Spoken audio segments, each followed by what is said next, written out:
Rain poured down from the sky like a torrent, striking the blue stone pavement and splashing up water droplets as high as half a meter. Thunder roared, and the tempest carried dark clouds, seemingly intent on swallowing this entire imperial city. In a desolate corner of Prince Tui's residence. I'll say this one last time. As long as you willingly leave this place, no matter the heinous deeds you committed in the past, I will not pursue them. Charlotte Evans knelt in the Buddha Hall, head bowed and eyes closed, as if she hadn't heard William Evans' course of words. Her indifferent demeanor only fueled William Evans' anger further. If it weren't for you impersonating someone else back then, how could Sophia and I have ended up like this? You harmed your own kin, poisoned my children to death, disregarded all moral principles. Letting you live was already an act of mercy. And now you shamelessly remain in this position. Aren't you afraid I'll kill you? Humph. You truly dare not. The hoarse voice of Charlotte Evans slowly echoed. If you could, would you still come to negotiate with me? If you kill me, by tomorrow, the entire royal city will know you killed your lawful wife for a concubine. By then, the one in your heart will become a laughingstock for the world, scorned by everyone. And your future will be ruined. William Evans gritted his teeth and spat out 2 words. Vile woman! The corners of Charlotte Evans' lips slightly curled into a mocking smile. Ha! Thank you for the compliment. Fine. Then just wait here to die. William Evans stormed off in anger, his robe sleeve fluttering as he left. Only then did Charlotte Evans open her eyes. 10 years. These 10 years had been a nightmare for her. She was originally the noble legitimate daughter of the Evans family, enjoying supreme status and glory. But because she was born during a time of chaos, her mother had to take her to the countryside to escape danger. Unexpectedly, they encountered bandits, and tragically, she was swapped with a farmer's daughter born on the same day. From that point on, she became a wandering street child. Meanwhile, the other girl took her place, and became the highly admired young lady of the Evans family, Sophia Evans. It wasn't until she turned 12 that the Evans family uncovered the truth and restored her rightful identity as the legitimate daughter. However, Sophia Evans, who should have been sent back to the countryside, was kept in the family due to the unbreakable bonds of affection. Thinking about the events that followed, Charlotte Evans closed her eyes, concealing the pain and resentment deep within them. The door creaked open. Cold wind and rain rushed in through the gap, bringing a bone-chilling coldness, eerie and unsettling. I heard the Duke just arrived here. As soon as she entered, Sophia Evans loudly questioned. He told you to leave on your own, so why won't you comply? Look at yourself. In your state, if I were you, I'd have smashed my head and ended it long ago. Yet here you are, clinging to the position of the main wife without letting go. Ha, truly shameless. Sophia Evans wore a light blue gauzy dress embroidered with gold threads, her wide sleeves flowing like a gown. Thanks to her stunning beauty, she appeared graceful and elegant, like a blooming blue lotus. However, her gaze fixed on Charlotte Evans was filled with malice, as though she wished to eliminate her immediately. The angrier Sophia became, the calmer Charlotte appeared. Rest assured, even if you, Sophia Evans, were to die, I, Charlotte Evans, would not. As long as I'm alive, William Evans can forget about making you the main wife. Sophia Evans struck Charlotte Evans across the face. Years of torment had left Charlotte withered like a dry tree. This slap sent her tumbling to the ground, like an autumn leaf falling outside the window. Bang! The next moment, her hair was yanked, and Sophia Evans's grotesque, distorted face loomed large before her eyes. Why? Why do you still insist on opposing me, even in death? Think about it. Over all these years, have you ever truly defeated me? You struggled for so long, but in the end, weren't you just paving the way for me? Humph. So what if you have noble blood? Aren't you kneeling before me today? Everything you care about, everything you love, I will take it all from you, including William Evans." Sophia Evans's sinister voice was like a poisoned blade of ice, stabbing Charlotte Evans's heart with searing pain. "Do you really think I still care about him?" Charlotte Evans panted, sneering coldly. "I simply refuse to fall into your trap. You want to force me to my death so that William Evans can elevate you to be his rightful wife, his princess? Keep dreaming." Years ago, when William Evans was gravely injured, it was Sophia Evans who saved his life. In the chaos, William Evans had no time to explain much and left behind only a jade pendant. Later, he searched all over Royal City, determined to repay Sophia Evans for saving him. However, Sophia Evans, fearing she had caused a great disaster, gave the jade pendant to Charlotte Evans to protect herself, framing Charlotte in the process. William Evans mistakenly believed Charlotte Evans was his savior and married her. After their marriage, William Evans adored Charlotte Evans, making her the envy of everyone in Royal City. But her happiness only fueled Sophia Evans's resentment, especially when she discovered the real reason William Evans married Charlotte Evans. Seizing the opportunity, Sophia Evans approached William Evans, tearfully accusing Charlotte of being a vile impostor who had stolen her pendant, taken her place, and married into the royal household under false pretenses. She further claimed that Charlotte mistreated servants and was arrogant and cruel. William Evans believed her and flew into a rage, storming into the residence to berate Charlotte for her deceit. Ironically, at the time, Charlotte had no idea why William was treating her so harshly. She pleaded earnestly to make amends, desperately trying to salvage their relationship. It wasn't until the truth came to light that Charlotte realized how utterly ridiculous she had been. And so, Charlotte Evans would rather die than let Sophia Evans have her way. "On New Year's Eve, I already told you, so long as I'm here, you will never become William Evans's princess." "Never." "Wretched woman." Sophia Evans kicked Charlotte Evans hard in the stomach, causing her to curl up in pain, groaning with every breath. "At this point, you still dare to defy me? I don't understand. What makes you the biological daughter of the Evans, while I am not? Why is it that the one married to William Evans is you? Besides that face of yours, what else do you have?" "Humph! I'll destroy it, ruin that face of yours, and let's see if you can still act so arrogant." All the resentment that had been building up for so long erupted. Not long after, Charlotte Evans was beaten to the brink of death by Sophia Evans' men. Her entire body burned with pain as if set on fire, her ribs broken, her legs immobile, her face and neck covered in scratches from Sophia Evans, oozing twisted streams of blood, creating a horrifying sight. The radiant, beautiful face of Charlotte Evans was ultimately destroyed. Sophia Evans sneered in satisfaction.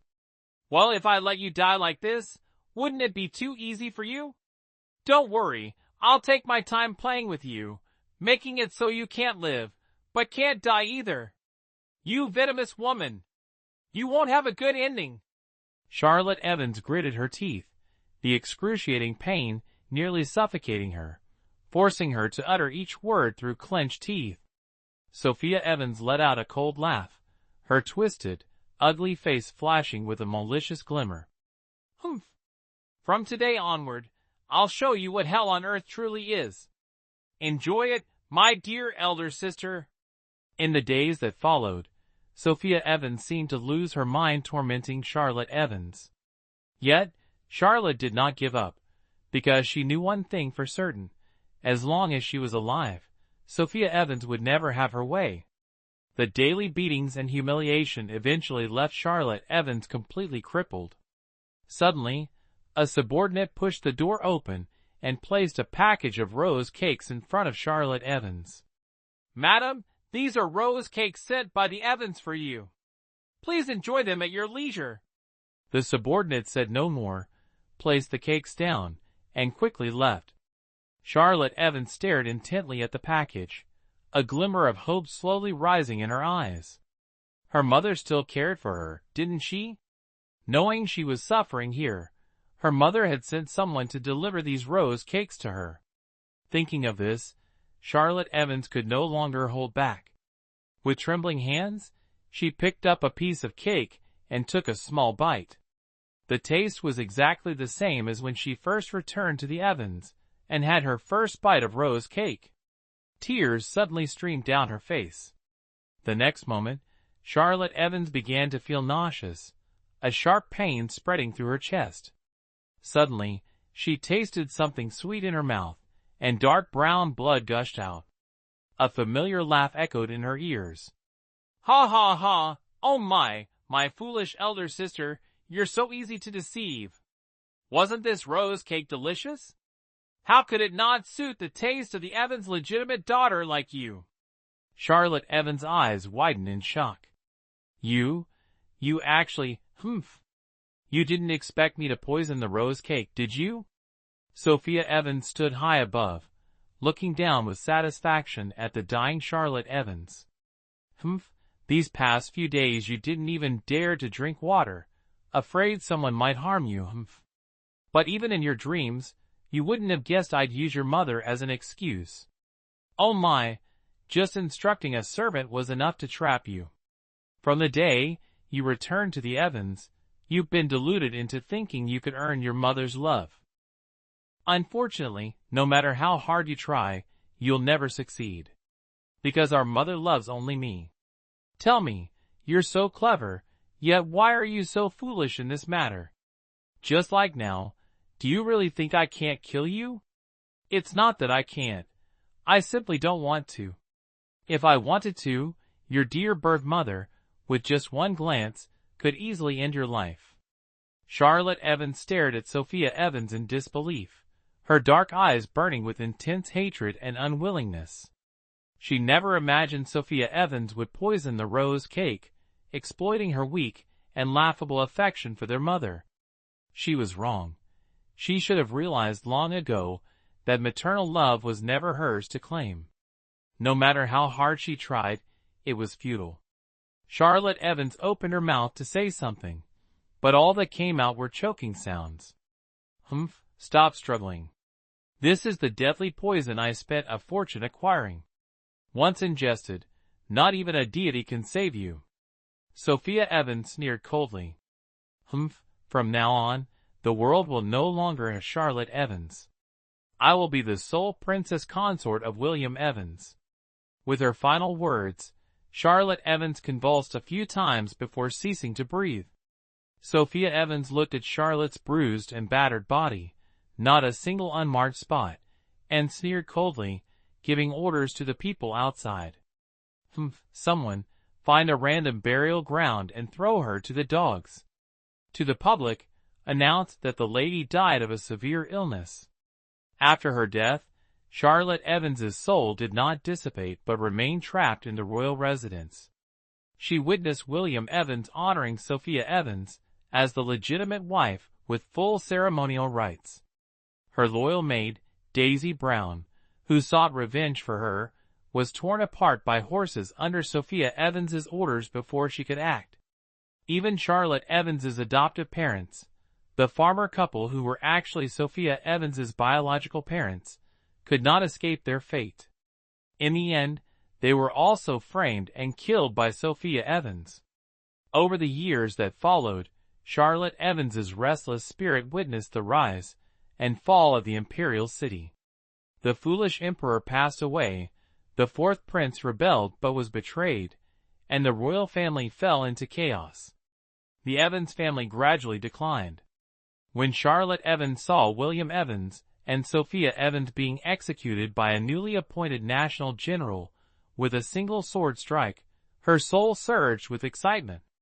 Her great vengeance had finally been avenged. Charlotte Evans looked up. The person wore a black long robe, their appearance dignified and exuding a murderous aura, holding a blood-stained long sword in hand. Charlotte Evans stared at her for a long time. She was Helen Walker, the pampered young master who, in Charlotte's memory, only knew how to gamble on cockfights and walk dogs all day without studying or learning anything. Charlotte silently followed Helen Walker to the backyard, watching as Helen carefully cleaned her own dusty, tattered memorial tablet with a gaze filled with emotions Charlotte couldn't comprehend. Before she could make sense of the situation, Helen Walker hugged the tablet and turned to leave. That was her memorial tablet. Charlotte grew anxious and hurriedly chased after her. But just as she stepped out of the courtyard, her soul was dispersed by a sudden gust of wind. It was the spring of the 16th year of Jinan, in the great Liang dynasty. The warm sunlight had just faded, and light smoke curled in the air. On the long streets, people bustled about, and the cries of vendors echoed continuously. Peaceful and prosperous. A horse-drawn carriage clattered to a slow stop on the green stone road. "Miss, we've arrived." Charlotte Evans remained still, prompting the maid to urge her again impatiently. "Miss, you should get off the carriage now. We've reached our destination." Who would have thought that after being dead for so many years, Charlotte Evans would somehow come back to life, returning to the day she was brought back to the Evans household. If the heavens had mercifully given her another chance, she was determined to cherish it. Amid the maid's startled cries, Charlotte Evans lifted the curtain and leapt down from the carriage. The Evans family, though not particularly noble or influential, had recently entered the court, and naturally, their household followed strict decorum. Even the housemaid sweeping the floors was polite and proper, so such rude behavior was unheard of. The two young maids froze in place, stunned. Mary Smith, standing nearby, couldn't help but speak up. "Miss has just returned to the residence, so perhaps she is unaware that even dismounting from a carriage has its proper etiquette." However, as Mary Smith thought about how this young lady had been abandoned since birth and raised in the wilderness, her brows furrowed slightly. "Never mind, Anani will teach Miss these things in due time." Mary Smith had said similar words in her past life. Back then, Charlotte Evans, first struck dumb by tragic news and then forcibly brought to Royal City, was only 12 years old, terrified, confused, and helpless. Upon hearing Mary Smith's words, her instinctive reaction was to think she had done something wrong and upset the other party, prompting her to tread even more cautiously. Now, having been reborn, Charlotte Evans had a clearer understanding of many things she couldn't grasp in her previous life. For example, Mary Smith's repeated sighs and stern demeanor toward her were not out of dislike, as Charlotte had once assumed. It wasn't until much later that Charlotte realized Mary Smith was one of the few people in the household who truly cared for her. Thinking of this, Charlotte Evans smiled at Mary Smith, her hand trembling slightly as she said, "Thank you, Nani, for your guidance. Miss is too courteous. This servant wouldn't dare." This personality, when put nicely, is simple and honest. When spoken bluntly, is foolish. Who would have thought that in just one night, they would become so perceptive, even realizing that I was hinting at her? Truly, this is someone who has experienced life and death. At this moment, Mary Smith returned to her expressionless face. She then led Charlotte Evans up the steps, entering the residence through the west gate. Upon entering, they were greeted by a long, winding corridor with intricate carvings on both sides, interspersed with flowers, trees, and flowing water features in the courtyard. The servants in the mansion bowed their heads, busy with their tasks, everything in perfect order. As they passed through the courtyard, the voices of two maids chatting near a rockery could be heard. "This morning, I went to the opera house to deliver flowers to Madame Victoria Evans' room." Madame Victoria Evans was wearing a brocade dress embroidered with butterfly flowers, adorned with red beads and gold trimmings, and a thin orange silk cloak over it. She truly looked like a celestial goddess. The fifth miss was also dressed identically to Madame Victoria Evans, making her already fair complexion even more radiant, like a child attendant beside the goddess of mercy. Who in the mansion doesn't know that Madame Victoria Evans adores the fifth Miss? Naturally, she chooses the best for her. Ah, I heard that a batch of top-quality cloud brocade was recently distributed from the palace. That must be what you're talking about. Hearing you say that, it must be. Oh, by the way, do you think if the real young lady returns, the fifth Miss will still be as favored as she is now? That's hard to say. The question made hesitated slightly. Isn't it said that the real young lady grew up in the countryside, rustic, crude, and even foolish? Madame Victoria Evans is such a proud person. How could she tolerate having a stain on her reputation? I fear that. Charlotte Evans couldn't help but laugh. Something that even a lowly maid could see through had taken her 10 years, and the price of a life to finally understand. How dare you servants gossip about your masters? Mary Smith sneered, her face pale with anger, pointing at a coarse old woman not far away. Take these two maids away, and give them a proper beating with the rod. The two young maids immediately turned pale with fear, too terrified even to cry for help. After all, they were only 10 years old. If they were truly beaten with a rod, they might lose half their lives. Mary Smith. Charlotte Evans suddenly spoke up. A simple reprimand will suffice. Mary Smith looked up to see Charlotte Evans staring at her intently. It's just their bad luck that we overheard them. Indeed, if they talk behind our backs, it's probably even worse than this. Thinking back, in the past life, countless people, openly or secretly, gossiped about Charlotte Evans with harsh words. Punishing them today, can anyone guarantee they won't talk tomorrow? Moreover, I've just returned, and someone's already been punished. I'm afraid this will earn me a reputation for arrogance and aggression. Mary Smith became even more cautious. She hadn't expected Charlotte Evans to be so clever. She immediately turned to the two maids and said, "The young lady is merciful. Why don't you thank her quickly?" The two maids, as if waking from a dream, began crying and thanking her profusely. Charlotte Evans paid them no attention and walked toward the main hall. She's here, the young lady has returned. Surrounded by a group of maids, Charlotte Evans entered the main hall. Eleanor Evans was seated in the center, dressed in an electric blue silk gown embroidered with floral patterns. Her silver-white hair was tied back with a single jade hairpin. The moment she saw Charlotte Evans, she clenched the prayer beads in her hand tightly. Lady Victoria Evans, seated to Eleanor Evans' right, held the gentle and obedient Sophia Evans in her arms. Her gaze toward Charlotte Evans was cold and filled with disdain. Sophia Evans, meanwhile, looked wary and uneasy. The red floral embroidery on their outfits made Charlotte Evans' eyes sting. Seeing Charlotte Evans standing motionless at the door, Eleanor Evans anxiously waved her over. "Come here, my dear. Come sit with your grandmother." Charlotte Evans stepped over the threshold, but stumbled and fell flat on the ground. Everyone was stunned. It was Eleanor Evans who reacted first, quickly calling Mary Smith to help her up. In an instant, Charlotte Evans was surrounded by people, all expressing concern and asking if she was all right. What a country bumpkin, so clumsy.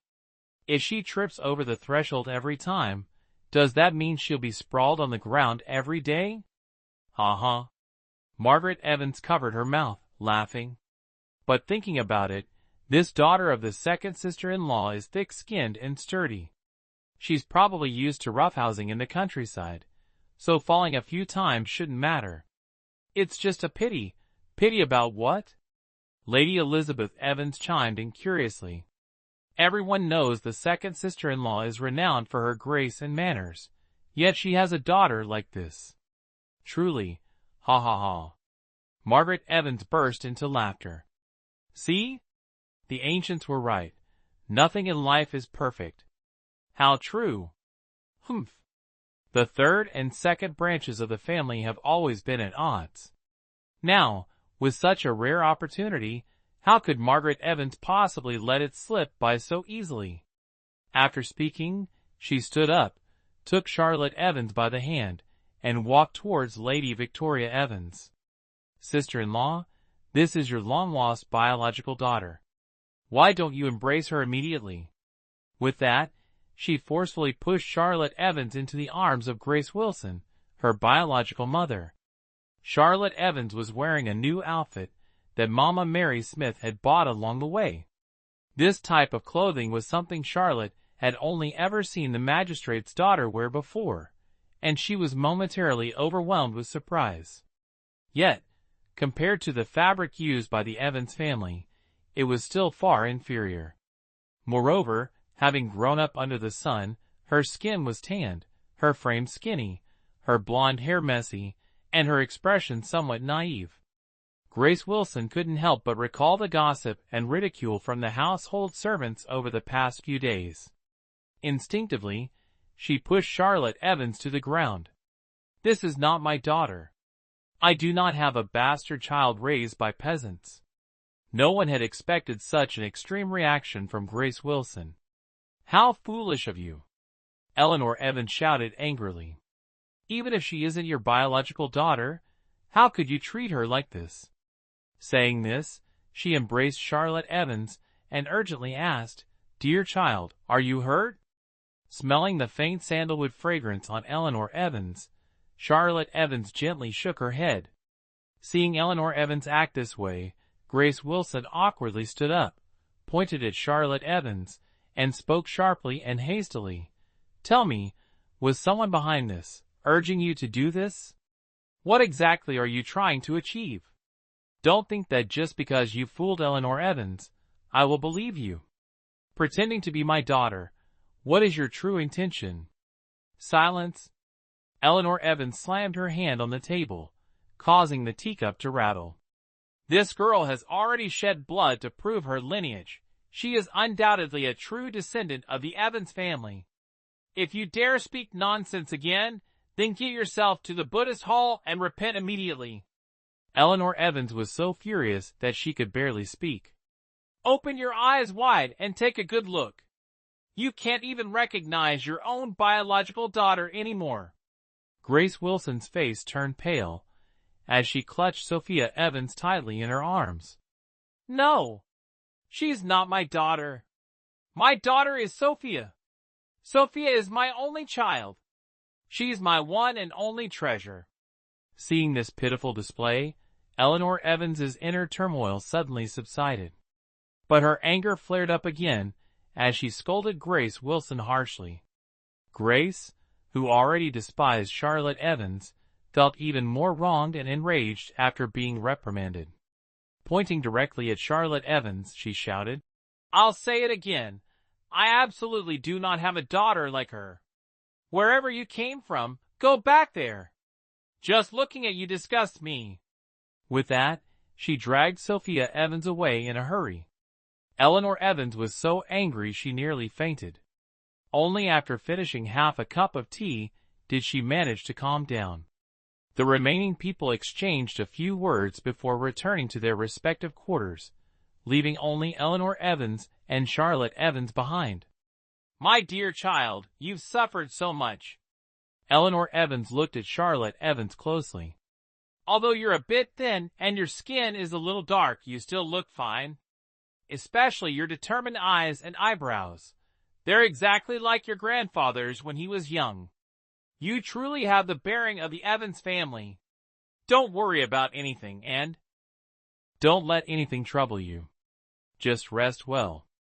If you need anything or feel lacking in any way, just tell your grandmother, and I'll take care of it." Charlotte Evans nodded. "All right, thank you, grandmother." Eleanor Evans sighed deeply. Don't blame your mother. This news came too suddenly. She just can't accept it right now. Tomorrow, after she's had time to think it over, go and pay your respects to her. You two should have a proper conversation." Charlotte Evans's expression remained indifferent as she lowered her gaze. "Yes, grandmother, I understand." How could Eleanor Evans not see how deeply Grace Wilson's words had hurt Charlotte Evans? Her heart ached even more for the girl. You've just arrived and haven't settled in properly yet. The maids in your room were newly assigned to you. If you wish, I can assign one of my trusted attendants to serve you. It will make things easier for you in the future. Having a personal attendant from Eleanor Evans was a privilege few could dream of. In her previous life, Eleanor Evans had made the same offer to Charlotte Evans. Unfortunately, Charlotte, being naive at the time, had bluntly refused. First, she thought that back at her old home, she had always done everything herself. Now that she had several maids, she didn't see the need for a personal attendant. On the one hand, she was terrified by Mary Smith, assuming all nannies were his fears, which made her even more reluctant to accept. Little did she know her hesitance not only hurt Eleanor Evans, but also led others to criticize her as being impolite. After considering for a moment, Charlotte Evans said, "Then I'll choose Mary Smith." Tien Mok was startled and quickly raised her head to look at Eleanor Evans. Eleanor Evans was also slightly surprised. Everyone knew Mary Smith was notoriously strict. Even her eldest granddaughter, whom she had personally raised, was cautious around her. Eleanor couldn't help but say to Charlotte, "Mary Smith is very strict. If you make any mistake, she will point it out. When that happens, don't feel upset, all right? Grandmother, you already said it yourself. She'll only correct me if I do something wrong." Charlotte Evans recalled Mary Smith's earlier reminder. Besides, Mary Smith is a very good person. Eleanor Evans glanced at Mary Smith and snorted, "I didn't expect you to earn her approval. Since she specifically asked for you, you must serve her well. She carries the bloodline of our Evans family. For this reason alone, no one is allowed to look down on her. Do you understand?" Mary Smith immediately replied respectfully, "To be favored by the young lady is an honor. This servant remembers Madame Eleanor's teachings, and will certainly take good care of the young lady, ensuring she suffers no grievances. You must be tired from the long journey. Go and rest for now. Mary Smith has been in the estate for a long time. There's nothing she doesn't know. With her looking after you, I'm reassured. If there's anything you don't understand, feel free to ask her or come to me." News of Eleanor Evans assigning Mary Smith to Charlotte Evans quickly spread throughout the Evans estate. Although Charlotte Evans had embarrassed herself upon returning to the estate, falling and being shunned by her biological mother, Eleanor Evans still valued her highly. The servants in the estate, accustomed to following the prevailing winds, dared not show any outward disrespect toward Charlotte, even if they looked down on her in their hearts. Initially, a few old maids who had worked in the estate for many years tried to bully Charlotte, but they were sold off by Mary Smith, scaring the remaining servants into behaving respectfully toward her. Thanks to Eleanor Evans' influence, both the first and third branches of the family visited Charlotte Evans, symbolically presenting her with small meeting gifts. Only her biological mother continued to ignore her. Charlotte Evans had been back at the estate for 7 or 8 days, and every day she overheard servants talking about how her mother had taken Sophia Evans out for an outing, attended a banquet hosted by some lady, or gone shopping for jewelry and clothes together. In short, the two lived a comfortable and fulfilling life, completely forgetting about Charlotte, their biological daughter. Regardless of her mother's attitude, Charlotte still dutifully visited Eleanor Evans daily to pay her respects. Seeing her so filial and understanding, Eleanor grew to love Charlotte as if she were her own child in just a few short days. Today, after Charlotte finished paying her respects, Eleanor Evans kept her back for a chat. "You don't need to come to greet me for the next couple of days." Charlotte Evans was surprised. "Have I done something wrong, grandmother?" "What could you have done wrong? In this household, aside from your eldest sister, you are the most well-behaved, understanding, and filial child," Eleanor Evans said with a smile. "Take advantage of these 2 free days, and have your mother take you to get a few new outfits made, along with 2 sets of jewelry, so you won't appear improper when meeting guests." Hearing Eleanor Evans say this, Charlotte Evans immediately sensed something was amiss and quickly asked, "Could it be that an important guest is coming to the manor?" This time, it was Eleanor Evans who was surprised. "How did you know?" "I just guessed," Charlotte replied. She dared not reveal that in her previous life, after marrying William Evans, she often interacted with the women of the Tixier family and honed her ability to discern subtle hints from their words. Eleanor Evans, however, felt that her granddaughter was thoughtful and exceptionally intelligent. What she initially intended to say, as 7 parts became 10 when spoken aloud. "Yes, you guessed correctly. In 10 days, we will host a spring camellia blossom banquet. At that time, Princess Amelia, the Duke of Thui's household, the Chungvin Marquis household, and other noble women from prestigious families will come to our estate to admire the flowers. Since you've just returned home, there are many things you're still lacking. It's best to prepare in advance, so you won't be caught off guard." The Evans family had previously purchased a plot of land filled with camellia trees. Thomas Evans, Charlotte's biological father, originally planned to cut down the trees to plant crops. However, 3 years ago, when the emperor traveled incognito and passed by the Evans estate, he was delighted by the sight of the blooming camellias covering the hills and personally named the place Crabapple Garden. Upon hearing of this, Princess Amelia hurried to visit, and was so enchanted by the beauty of the scenery that she was reluctant to leave. She declared that every year, when the camellias bloomed, a spring camellia blossom banquet must be held to honor the magnificent landscape. This was a tremendous blessing, a favor so rare that it seemed like fortune from 8 lifetimes had descended upon the Evans family. How could they not handle such an event with utmost care? Princess Amelia may appear stern, but she is actually very kind and fair. As long as you adhere to proper etiquette and know your place, nothing will go wrong. The Duke of Thui was granted his title by the late emperor. He is an honest, kind-hearted man with a very gentle temperament. However, he is not easy to meet and dislikes women who dress flamboyantly. If he sees a woman lingering around his heir, he immediately assumes she has ulterior motives. This is because his heir is one of the most charming and elegant figures in royal city, refined like jade, aloof yet noble. Moreover, his scholarly talents are exceptional, personally praised by the emperor. Because of this, everyone says that the future Duchess of Thui will likely be chosen from among the princesses. Eleanor Evans said something more, but Charlotte Evans didn't hear it. Just hearing the name of the Thui royal mansion left her stunned on the spot. She knew that being reborn meant she would inevitably meet William Evans again, but she hadn't expected it to happen so soon. Thinking carefully, the feeling she once had for William Evans had long faded over the years she spent as a few. However, the grievances she endured, the torment, resentment, and unspeakable regret, no matter how hard she tried, she couldn't erase them. They were clearly etched deep into her bones, yet they felt so distant. Charlotte, Charlotte. Ah, grandmother. Charlotte Evans snapped out of her daze, and met Eleanor Evans's questioning gaze.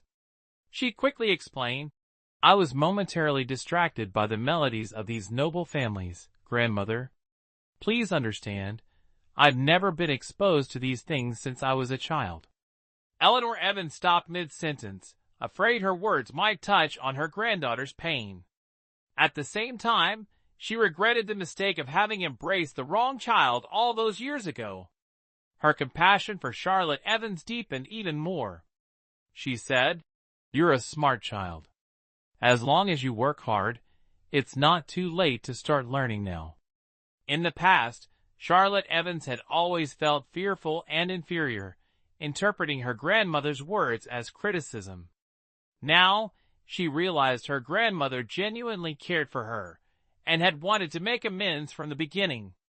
In her previous life, she hadn't understood her grandmother's intentions and had wasted her heartfelt efforts. "Don't worry, grandmother. I will definitely listen carefully, observe attentively, learn as much as I can, and speak less." Eleanor Evans's eyes revealed an inexplicable emotion she couldn't hide. She looked at Charlotte Evans, but the words she wanted to say wouldn't come out. Charlotte Evans asked in confusion, "Grandmother, is there something wrong?" "Martial, warrior." Eleanor Evans suppressed the strange feeling in her heart and asked, "I've said so much just now. Did you remember all of it?"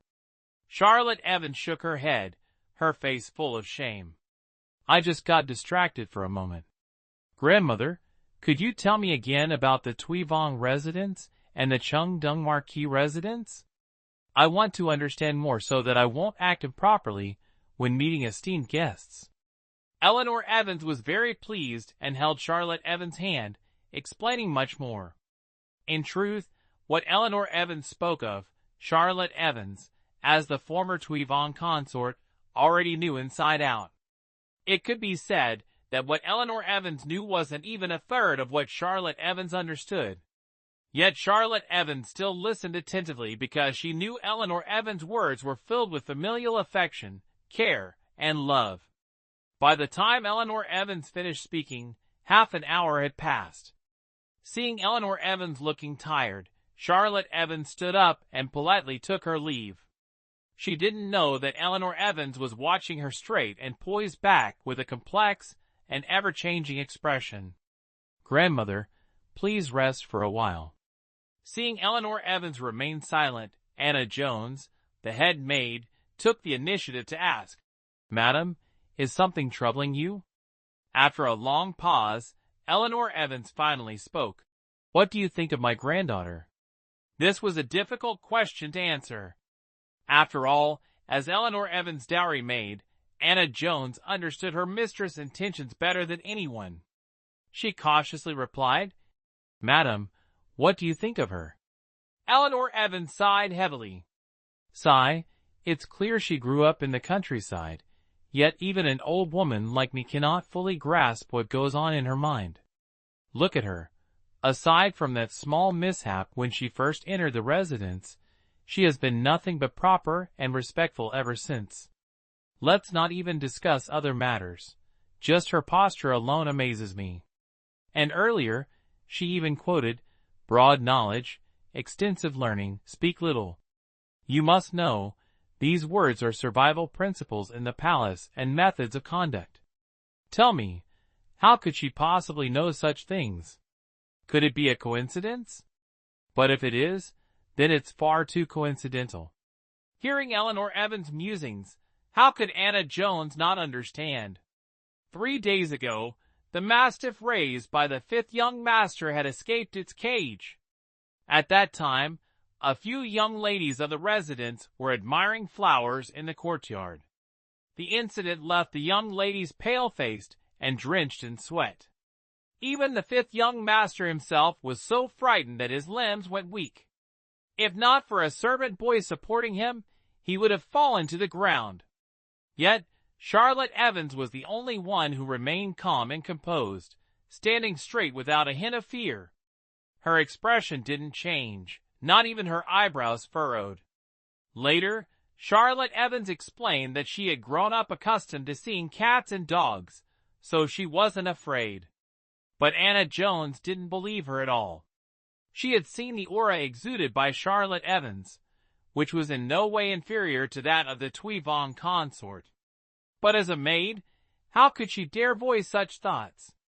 Just as Eleanor Evans had said, how could a young lady raised in the countryside have learned such manners? Thus, Anna Jones could only attribute it to innate intelligence. After all, she is a descendant of the Evans family. No matter how lacking, how bad could she truly be? Moreover, hadn't you already assigned Mary Smith to assist the young lady?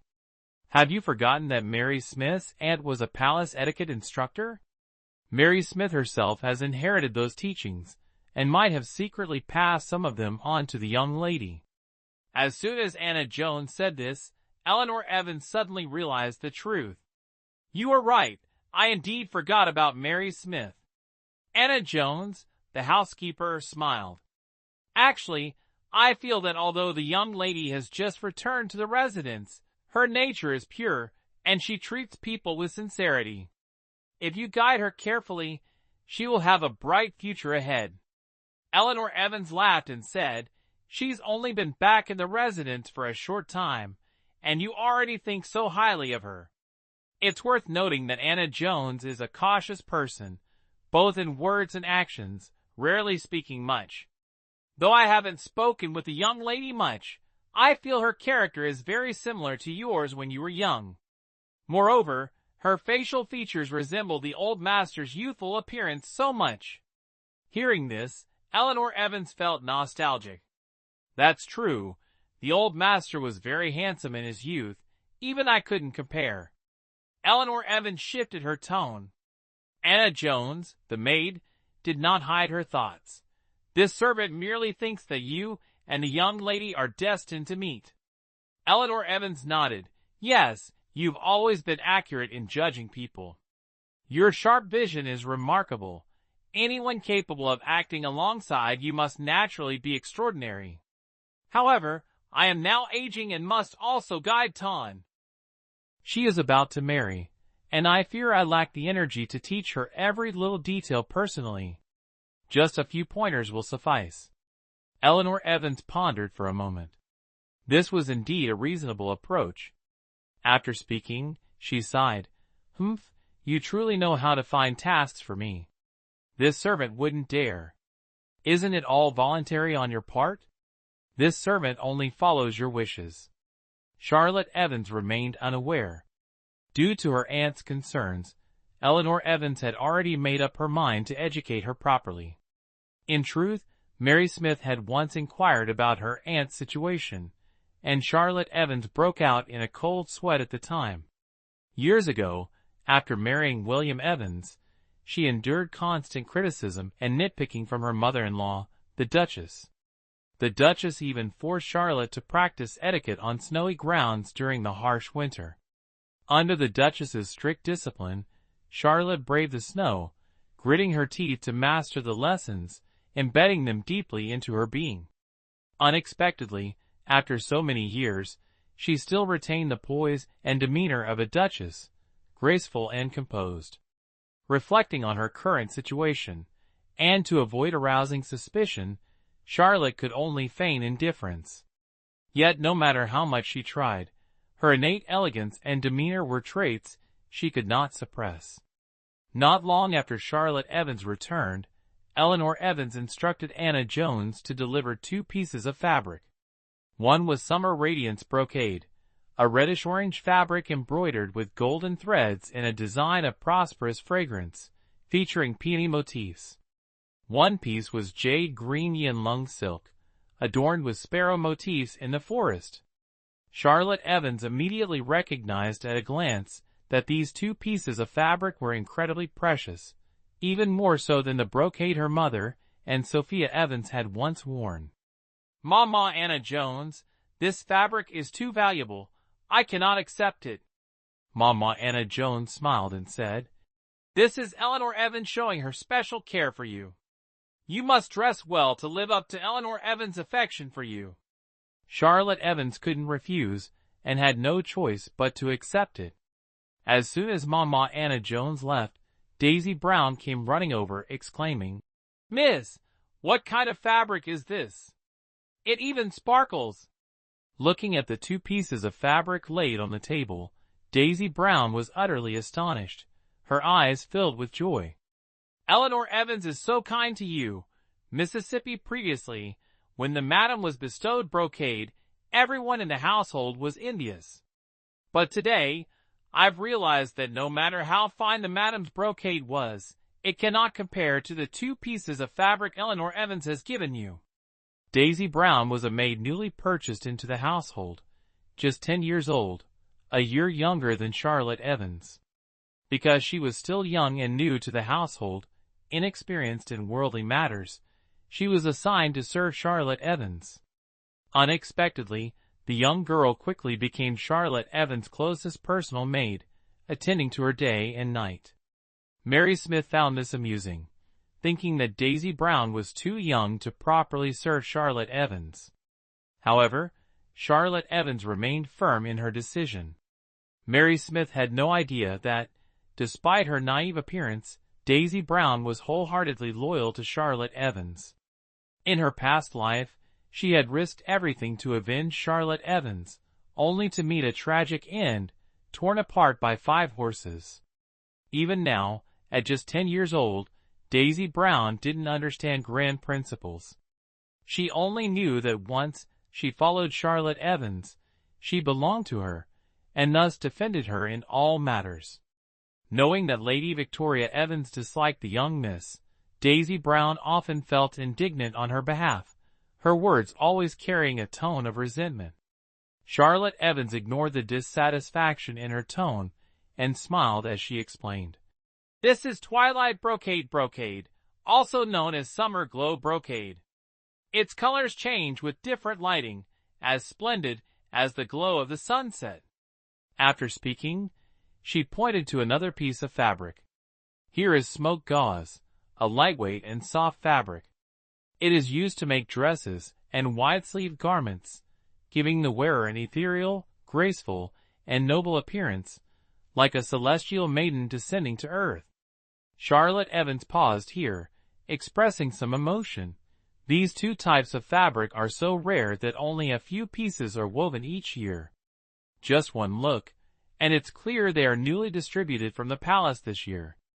Now grandmother has given them to me, which shows how much she truly cherishes me.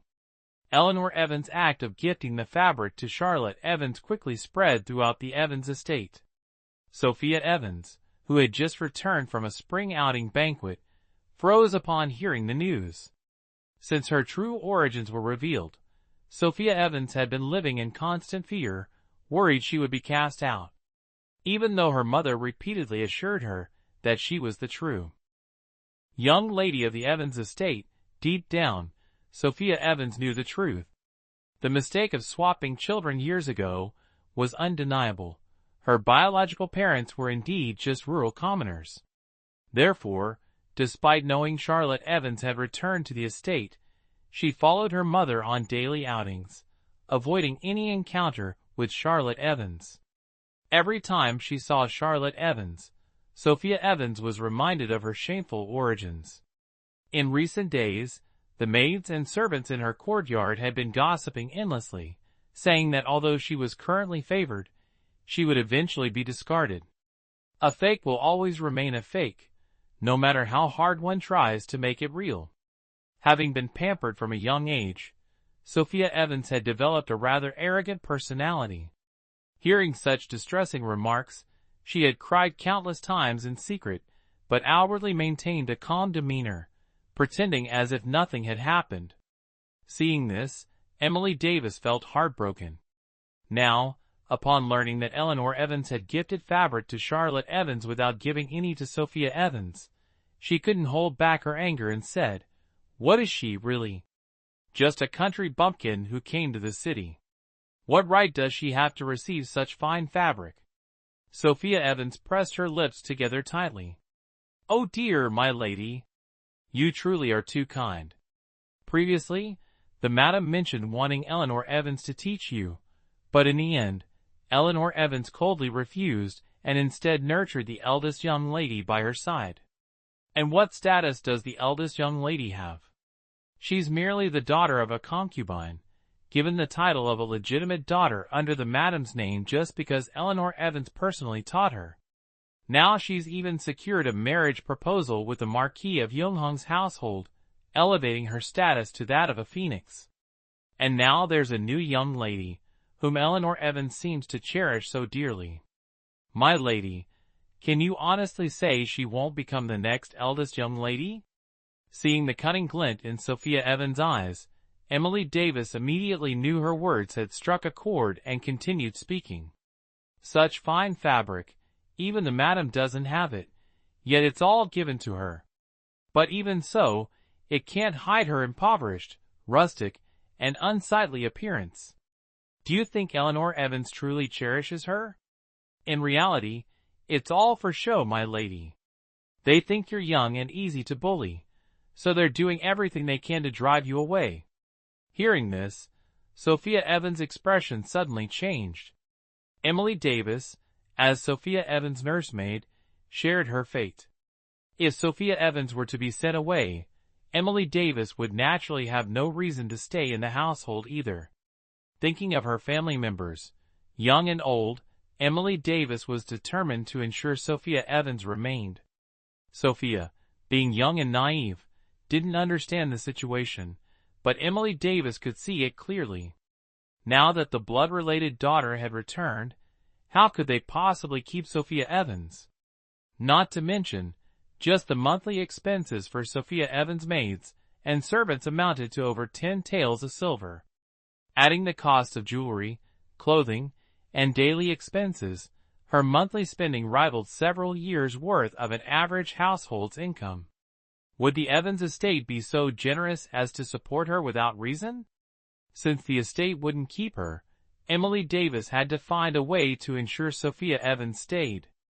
"Oh, my lady, you must listen to me. As the saying goes, a crying child gets the candy.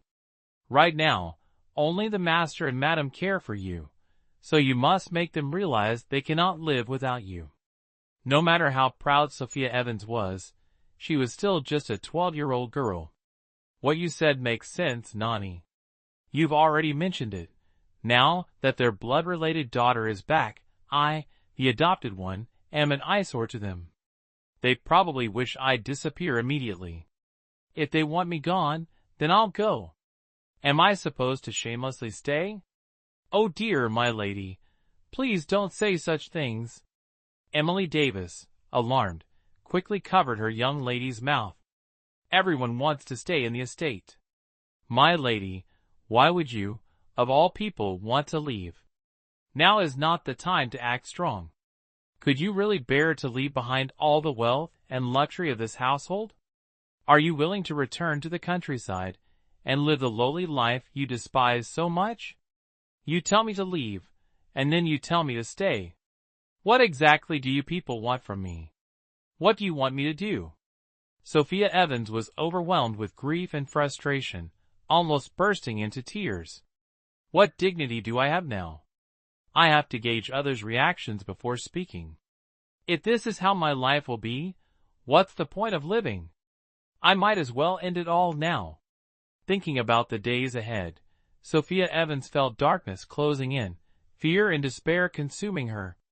Muttering to herself, she suddenly rushed toward the wall to hit her head. The maids in the room, terrified, quickly intervened to stop her. "Let me go! Why are you stopping me? Just let me die. This place will never accept me anyway." Emily Davis was shocked by Sophia Evans' extreme reaction, panicking as she hastily ordered the maids to hold her back. "What's going on? What happened?" Grace Wilson, hearing the commotion, rushed into the room. The moment she entered, she saw Sophia Evans crying and threatening to end her life. Alarmed, she pulled Sophia tightly into her arms. "Oh, my dear child. What are you saying? Talking about life and death like this? Do you want to break your mother's heart?" The sight of Grace Wilson terrified Emily Davis, draining all color from her face. If Grace found out about what had been said earlier, it would spell disaster.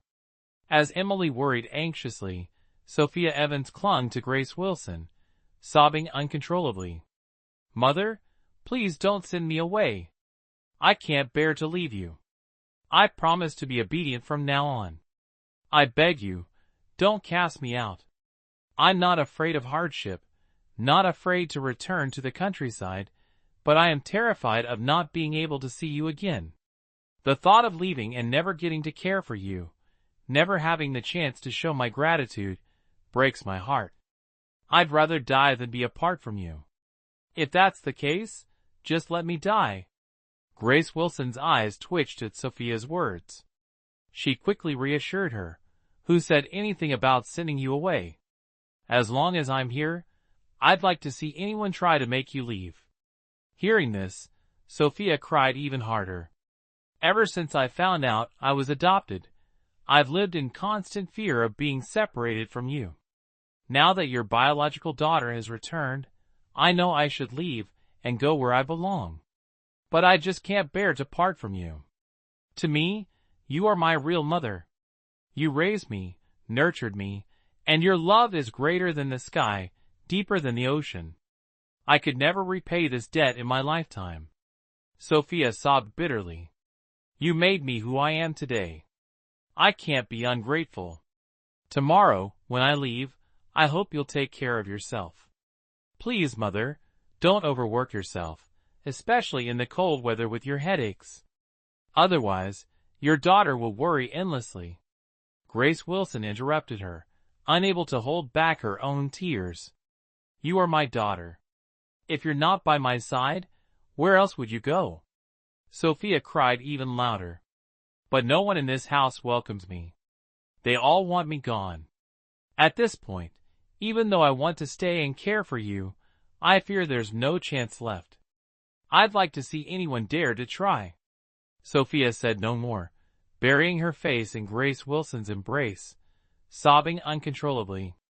Was it that girl who said it? Grace Wilson immediately identified the issue. Sophia Evans' sobbing momentarily halted, then grew louder again. Sophia Evans, proud as ever, disliked Charlotte Evans deep down, but refused to admit it aloud. No matter how Grace Wilson questioned her, Sophia Evans remained resolutely silent. Mother, please don't pressure me anymore.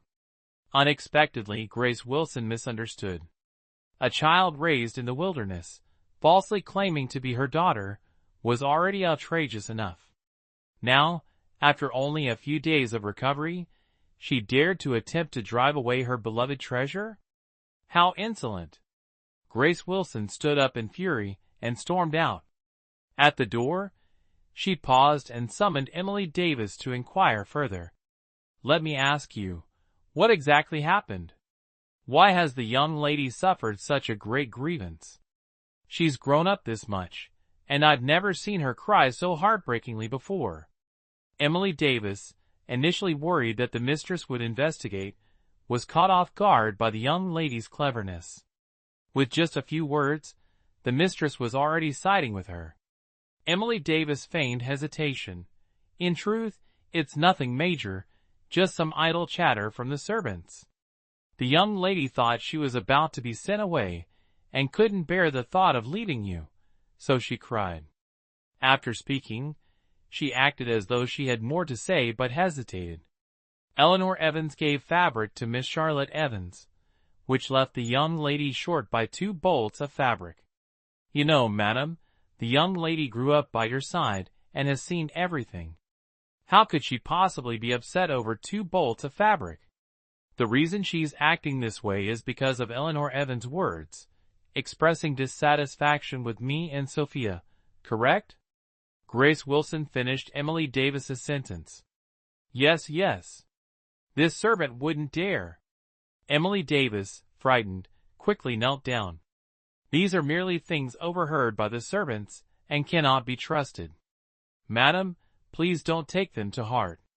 Good, very good. Grace Wilson trembled with anger, letting out a cold snort. I know she has always been dissatisfied with me. No matter how she mistreats me, I endure it. But I never thought she would be this biased. Whether that little thing is truly my child or not is another matter. Just based on her insignificant status, how could she possibly compare to my Sophia? And yet now, she scolds my Sophia for that lowly thing, and even wants to drive Sophia away. Humph, as long as I'm here, let's see who dares to drive Sophia out. Mary Smith and Daisy Brown sighed, deeply moved by how Eleanor Evans treated their lady with such affection. Especially Daisy Brown, who stared at the fabric, reluctant to put it away. Seeing this, Charlotte Evans smiled and shook her head. In her previous life, she never received such treatment. Back then, because she caused trouble as soon as she returned to the estate, her mother didn't bother to hide her disgust towards her, taking Sophia Evans out for excursions every day. She was left alone in the estate, lonely and unsupported, desperately trying to integrate into the life of this noble family, but there was no one to guide her.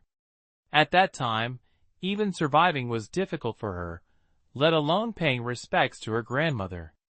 As a result, her grandmother never had the chance to say such words to her, let alone reward her with fine fabrics. Thus, although she attended the spring begonia banquet, before she could even make an impression, she was bullied to the point of humiliation by noble ladies led by Sophia Evans. In the end, she was labeled as a rustic nobody. Charlotte Evans sighed softly with relief.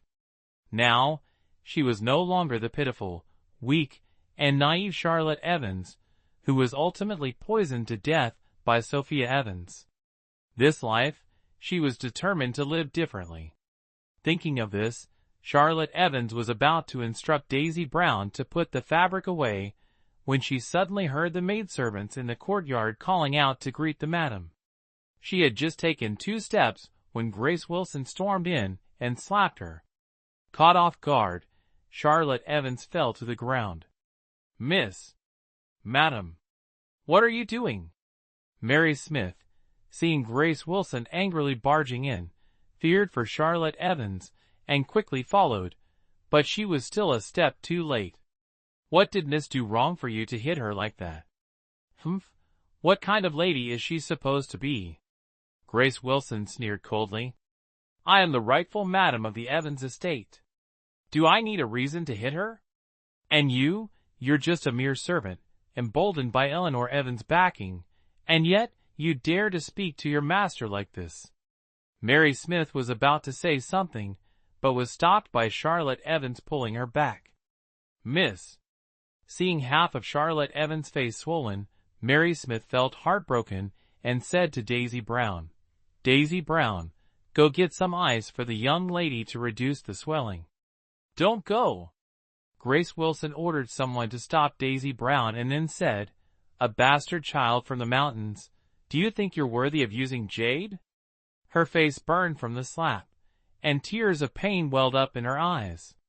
Charlotte Evans wiped them away with her hand.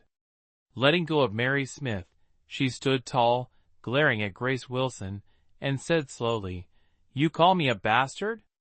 Then what does that make the person who gave birth to me?" Grace Wilson's face turned purple with rage. "You wretched girl! How dare you speak to me like that? Do you want me to beat you to death?" As she raised her hand to strike Charlotte Evans, the maid standing nearby panicked and quickly intervened.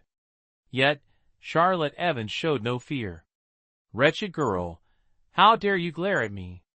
Grace Wilson was livid, her anger boiling over. The more she looked at Charlotte Evans, the more displeased she became, wishing she could drive her away immediately. But before doing so, she still had something to say. Her Sophia could not be bullied by anyone else. "I come from a prestigious literary family, a noble lineage. How could I have given birth to a daughter as coarse and malicious as you? I don't care what kind of spell you cast on Eleanor Evans to make her want to drive Sophia away. Now I'm telling you, my daughter is only Sophia, and certainly not some bastard like you trying every way to seize wealth and status." Charlotte Evans lowered her head and replied flatly, "I understand." In her previous life, to gain Grace Wilson's approval, she worked hard to learn etiquette and study books. Knowing Grace Wilson loved the melody, Plum Blossom 3 variations, she secretly practiced playing the zither with a teacher in the freezing winter, her hands cracking and her fingers calloused, until she finally earned a mere, passable, compliment from the teacher. She was overjoyed and eagerly carried the zither to Grace Wilson, saying she wanted to play for her. And the result? Grace Wilson knocked her zither to the ground, her cold eyes looking at her, as if she were an enemy. The daughters of the Evans family do not learn the vulgar arts of performers. At that moment, Charlotte Evans felt deeply wronged and heartbroken. Though young, she understood what performers meant. Her biological mother had compared her to the courtesans of brothels. Yet Charlotte Evans had grown accustomed to enduring pain since childhood. No matter how hurt she was, she never showed it outwardly. Knowing Grace Wilson disliked it, she quietly picked up her zither and left. Later, she overheard Grace Wilson telling Sophia Evans, "Your sister is truly cold-hearted. I've never seen her cry in front of me. Sometimes I wonder if she even has a heart. I feel like she doesn't see me as her mother at all." Grace Wilson only saw that she didn't cry outwardly and assumed she was cold-hearted. But only Charlotte Evans knew the truth. How many pillows had she soaked with tears on countless dark nights? If she truly didn't see Grace Wilson as her mother, why would she have lost her life over a box of rose cakes? And now, the very mother she had longed to grow close to was pointing at her and declaring she didn't acknowledge her as a daughter. Coldly she said, "I know." Her slender figure stood upright. Seeing that she paid no attention, the fury in the older woman's heart burned even more fiercely. Just as she was about to say something, her eyes caught sight of the fabric on the table. Her expression changed instantly, and she let out a cold snort. "This lowly wench, how dare she deserve such fine fabric? It's because of these 2 pieces of cloth that my heart aches and feels so humiliated." Grace Wilson, consumed with rage, took a step forward, swept the fabric off the table, and stomped on it several times. She stomped so hard, with such force, that the vibrant and lively patterns instantly became dirty and unsightly. It pained Charlotte Evans to see the fabric ruined. Finally, after destroying the fabric, Grace Wilson seemed to vent her anger. As if finding an outlet, she then proceeded to wreak havoc on the room, smashing objects before stopping. She turned to Charlotte Evans, her voice cold, and spoke each word slowly. "You want to be my daughter? Dream on!" After saying this, Grace Wilson arrogantly left with her maids and midwives in tow. Looking at the wrecked room, Mary Smith was so angry that she was left speechless. Daisy Brown was so frightened that she could barely breathe, repeatedly saying, "Humph, how could the madam act like this? It's outrageous." Outrageous is an understatement. She's clearly stabbing the lady in the heart. Compared to the two of them, Charlotte Evans remained incredibly calm. Having lived another life, though she hated this mother-daughter pair to the bone, what was done was done. In this life, she only wanted to live a peaceful existence. She took out a handkerchief and wiped Daisy Brown's tears. "Why are you crying, my lady?" Daisy Brown grabbed Charlotte Evans's hand.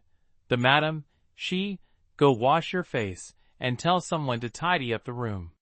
Charlotte Evans interrupted her, smiling gently. "Quickly now. I'm not even scared, yet here you are crying like this. Don't let others mock you." Hearing the last remark, Daisy Brown stopped crying. After comforting Daisy Brown, Charlotte Evans bent down to carefully pick up the 2 pieces of fabric. Witnessing this, Mary Smith felt a pang of sorrow and pity. "Why bother picking them up, my lady? They're all ruined." Charlotte Evans brushed the dust off the fabric. "It's fine. The outer part is damaged, but the inner part is still good. Each piece can make 1 dress, so we can still make 2 in total." It wasn't that Charlotte Evans was being stingy. In her previous life, she had warehouses full of fine fabric. But now, the only thing she could rely on were these 2 pieces of cloth. Therefore, she had to treasure them. She was still waiting for the dresses to be made, dresses that would make her look beautiful, radiant, and dazzling at the spring begonia banquet. Over the years, Charlotte Evans hadn't learned much else, but her thick-skinned nature had developed quite well. As for Grace Wilson, Charlotte Evans merely smiled. Grace Wilson had never regarded her as a daughter. This was a truth she had understood thoroughly through an entire lifetime and 1 death. What she hadn't been given before, she no longer hoped for now. In this life, all she wanted was to live her days well, and that was enough. What happened at noon only reached Eleanor Evans by the evening. This was because the maids under Grace Wilson's orders were forbidden to speak of it. Unfortunately, a maid from Vinnon Hall, on her way to the garden to pick flowers for Eleanor Evans, overheard some wet nurses gossiping and immediately reported it to Anna Jones, the housekeeper. Eleanor Evans, of course, did not believe it. Grace Wilson had done something so thoughtless that Eleanor immediately sent someone to investigate. After the maid recounted the entire incident to her, Eleanor Evans was furious. In her anger, she smashed an exquisite azure Zen lotus tea set. "Humph, truly the daughter-in-law of the Evans family. Victoria Evans, a lady of noble scholarly lineage, dares to act so recklessly and wildly. Madam, please calm down." Anna Jones, the housekeeper, quickly tried to soothe Eleanor Evans. "Be careful not to harm your health with anger." "Calm down? How can I calm down? Do you think this is discipline? This is a slap to my face. Did you hear the words she used? Calling her little thing, lowly servant, even bastard child. Are these words befitting someone educated in the classics? She's no better than those sharp-tongued market women like Lu Xiang." Anna Jones sighed deeply. "Sigh, Madam Victoria Evans has gone too far this time. No matter how much she dislikes Charlotte Evans, she's still a child of the Evans family, her own flesh and blood. How could she say such things?"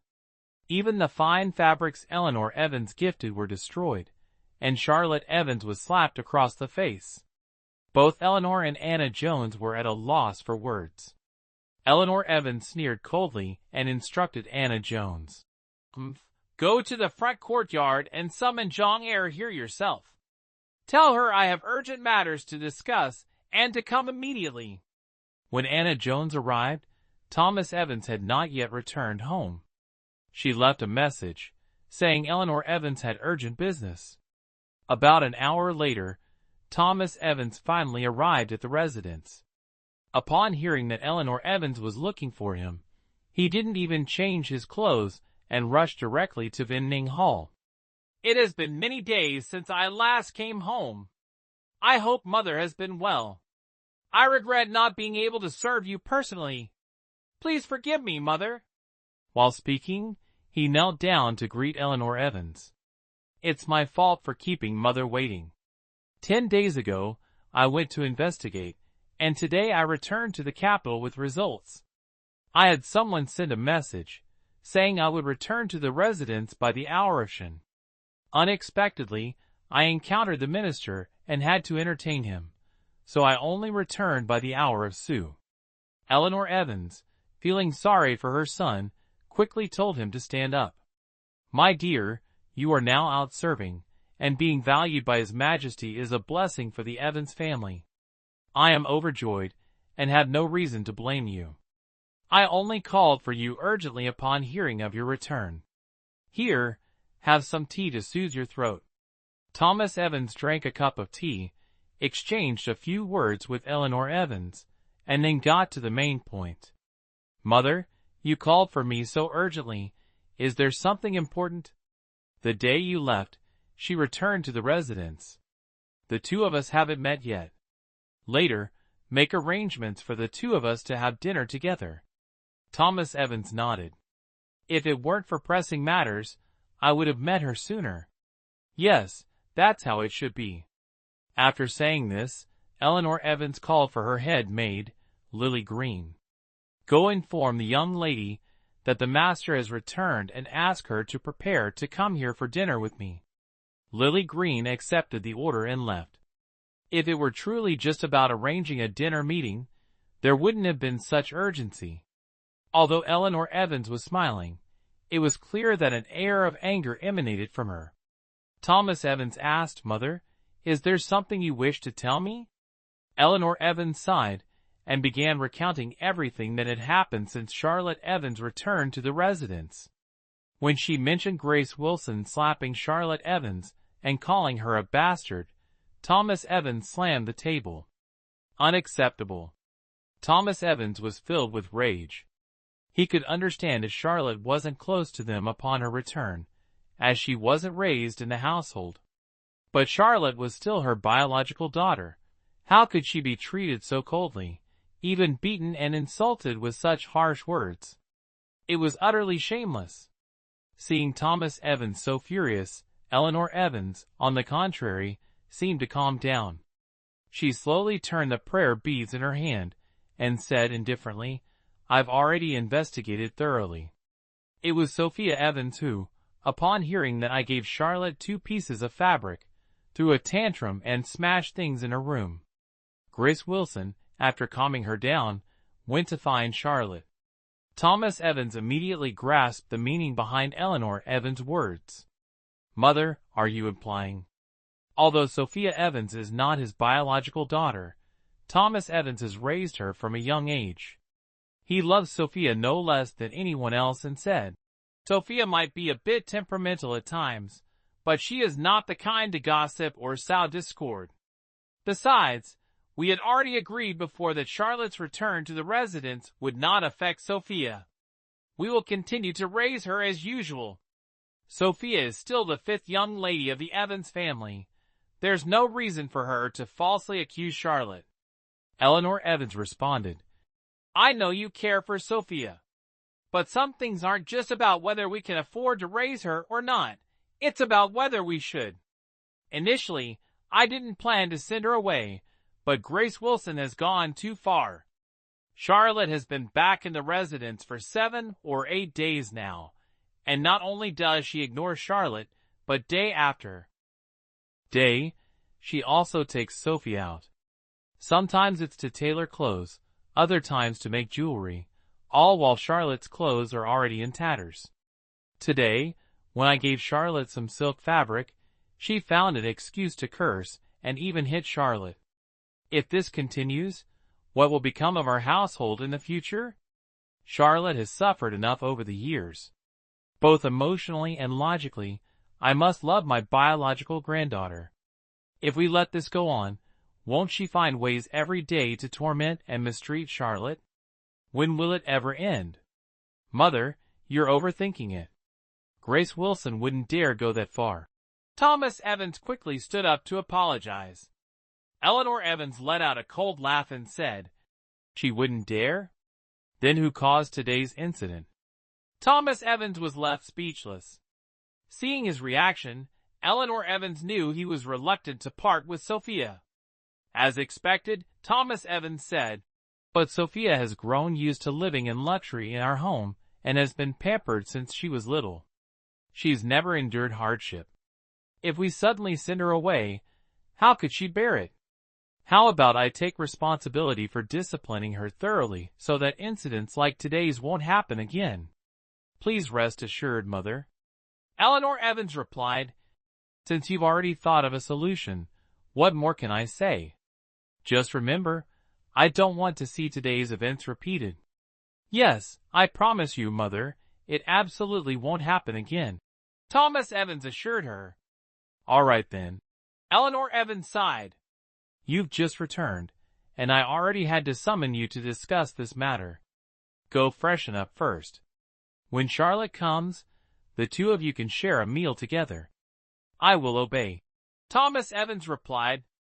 After Thomas Evans left, Anna Jones lowered her voice to advise, "Eleanor Evans, don't be angry. It's already good that the second master has made this decision. Honestly, I didn't really intend to send Sophia away. Although Sophia isn't my biological child, she has been raised in this household, and I watched her grow up. There are deep feelings involved, so how could I bear to send her away? Moreover, I can see that her parents truly can't bear to part with her, so let's just continue raising her." However, today's incident was truly infuriating.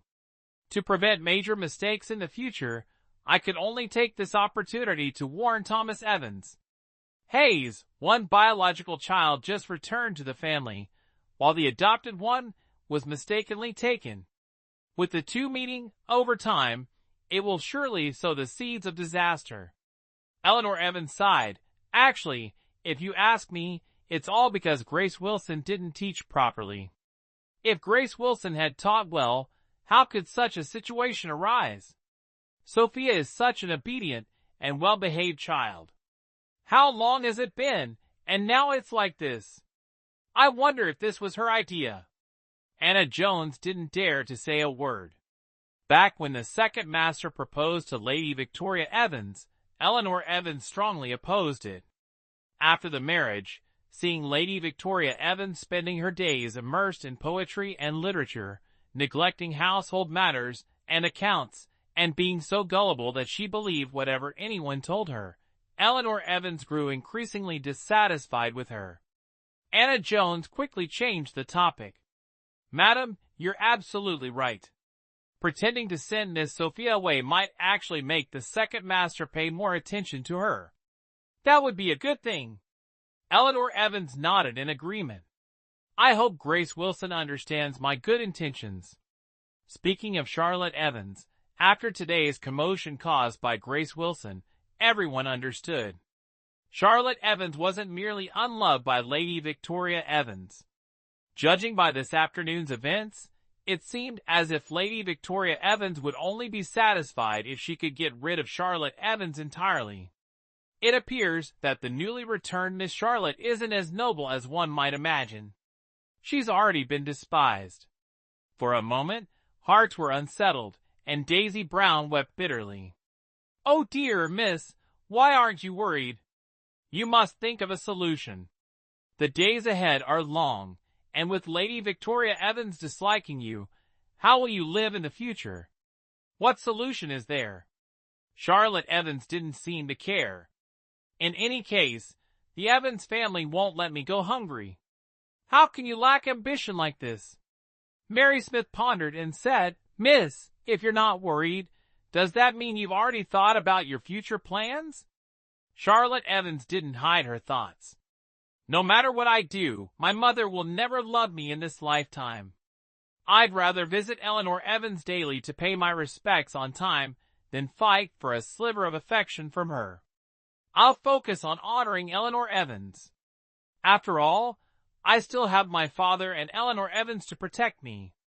Today's events would have left anyone confused and heartbroken, yet Charlotte Evans remained calm from start to finish.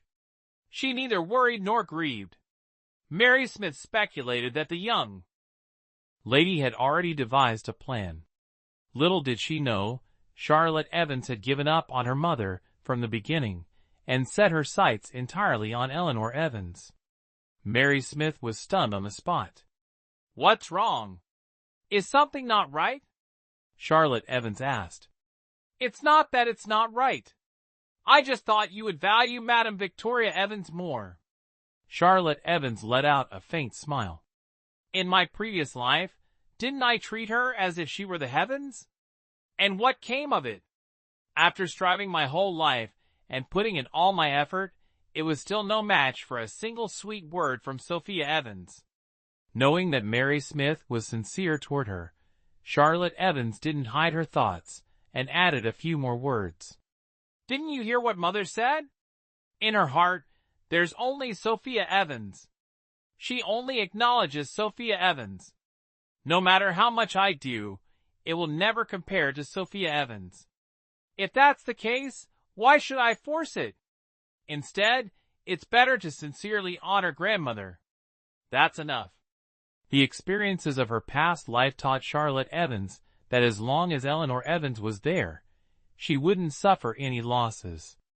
After all, no matter what happens, no one, no matter how powerful, could surpass Eleanor Evans. Mary Smith then said, Actually, Madam is in a good mood. It's just that she suddenly can't accept this reality, so it's understandable she might say something extreme. This was her way of advising Charlotte Evans not to be so resolute. After all, that was still her biological mother. Moreover, in a society where filial piety governs all, even if one looks the other way and tolerates poor treatment, no one would criticize. But if Charlotte Evans were to heartlessly ignore her mother, it would be considered highly disrespectful. In the future, when she goes out into the world, people would gossip behind her back. Even though she's a daughter, she will eventually have to marry. If her reputation is ruined, who would dare to propose to her? Ma'am, there's no need to persuade me. I understand everything clearly in my heart. In her previous life, she had already spent her whole life trying, and in the end, did she gain anything? Once you hit the wall, you'll wake up. Seeing this, Mary Smith could only comfort her. Although you think things through, Eleanor Evans genuinely cares for you. If you can seize this opportunity to have Eleanor Evans personally guide you, such fortune is unparalleled. Aside from the eldest daughter, no one else has this chance. In half a year, the eldest daughter will be married into the Marquis household. To be honest, for a family like ours, marrying into a Marquis household is truly a high honor. But the Marquis household and Eleanor Evans are old acquaintances. They know the eldest daughter was personally raised by Eleanor Evans, and seeing her grace and understanding of etiquette, they decided to choose her. If you can also be taught by Eleanor Evans, it will make future marriage discussions much easier. Charlotte Evans smiled faintly without saying a word. Marriage discussions were something she truly hadn't considered. Right now, she only wanted to live a peaceful life, free from any competition or struggle. And for Charlotte Evans to live well, she could only cling tightly to Eleanor Evans. As the two were talking, Lily Green entered. Lily Green, why are you here? Lily Green was Eleanor Evans' chief maid. Charlotte Evans quickly invited her into the room. Does grandmother need something? You're making it hard for me, miss. You're the master. How can I accept being called sister by you? Lily Green quickly replied. Second master has returned to the residence and is currently with Eleanor Evans. She has instructed me to invite you to Vinnin Hall to have dinner with second master. Father has returned. Miss, the second master has just arrived at the residence. All right, I'll change my clothes and head over shortly. Please take your time to prepare. No need to rush. I shall excuse myself to report back. As Lily Green left, Mary Smith entered. If you can seize this opportunity, with the second master backing you in the future, even Lady Victoria Evans wouldn't dare to overstep her bounds. Charlotte Evans nodded. In her past life, Thomas Evans had indeed treated her well. After all, Thomas Evans was a righteous man. However, as parents, favoritism was inevitable. Under the instigation, alienation, and schemes of Sophia Evans, Thomas Evans came to believe that Charlotte Evans was beyond redemption and felt utterly disappointed in her. Yet, he couldn't bear to abandon her. Even when Charlotte Evans was misunderstood by everyone later on, Thomas Evans always defended and stood up for her, although he also reprimanded her. Her feelings towards Thomas Evans' actions were complicated. She was touched by his defense of her, but saddened by his lack of trust. In the end, many irreparable events unfolded. When Charlotte Evans arrived at Vinnin Hall, Thomas Evans had not yet finished his arrangements. Charlotte sat and chatted with Eleanor Evans. The Evans patriarch was a military general, and Eleanor Evans also knew some martial arts. Charlotte shared amusing stories from the countryside with Eleanor. When she mentioned a hunter who could kill a bear with a single arrow, Eleanor clapped her hands in amazement. Killing a bear with one arrow. Such skills are certainly not those of an ordinary hunter. If this person were to go to battle, they'd surely achieve great accomplishments. What are you and Charlotte discussing, Mother? What kind of great accomplishments? Thomas Evans lifted the curtain and stepped in. Having just bathed, he felt refreshed and immediately spotted Charlotte Evans. Upon seeing her, he paused briefly. Charlotte quickly stood up to greet her father. Oh, my dear child, no need to stand. Thomas Evans personally helped Charlotte to her feet. Perhaps due to their blood relation, even though it was their first meeting, Thomas Evans felt an innate closeness to this daughter of his. You've suffered so much. It took Thomas Evans a long moment to utter these words. Charlotte gently shook her head. I haven't suffered. Although she grew up in the countryside, her adoptive parents loved her dearly. Moreover, as the only daughter in the family, her brothers doted on her in every possible way. Over the years, Charlotte truly hadn't endured much hardship. Thomas, however, thought she was trying to comfort him, which only deepened his guilt. Seeing Thomas Evans' expression, Eleanor Evans finally felt reassured. Earlier, when the idea of taking Sophia Evans away was mentioned, Thomas Evans had strongly opposed it. Eleanor had worried he might dislike Charlotte. But now, it seemed she had overthought things. As long as Thomas Evans treated Charlotte well, Eleanor wouldn't dwell on Sophia's matters. Eleanor deliberately fostered the father-daughter bond between them. Filled with guilt, Thomas Evans tried his best to make amends. Charlotte, too, wished to grow closer to him. The meal was a cheerful one. After Charlotte left, Thomas Evans took the initiative to propose. "I was just thinking, Charlotte has returned to the residence for many days now, yet her true identity hasn't been publicly acknowledged. That's not proper. Tomorrow, as we go to renovate the tomb, let's call everyone to the main hall so Charlotte can present a cup of tea in respect. From then on, she will officially be the legitimate daughter of the Evans family." Eleanor Evans nodded. "Yes. It should have been done long ago. It's just that we haven't had time to prepare any ceremonial gifts. There's nothing ready. Opening the ancestral hall tomorrow might not be feasible," Thomas Evans explained. "Opening the ancestral hall and recording her into the family genealogy must be done properly and thoroughly. This shouldn't be rushed. Let's wait until after the spring begonia banquet to plan it.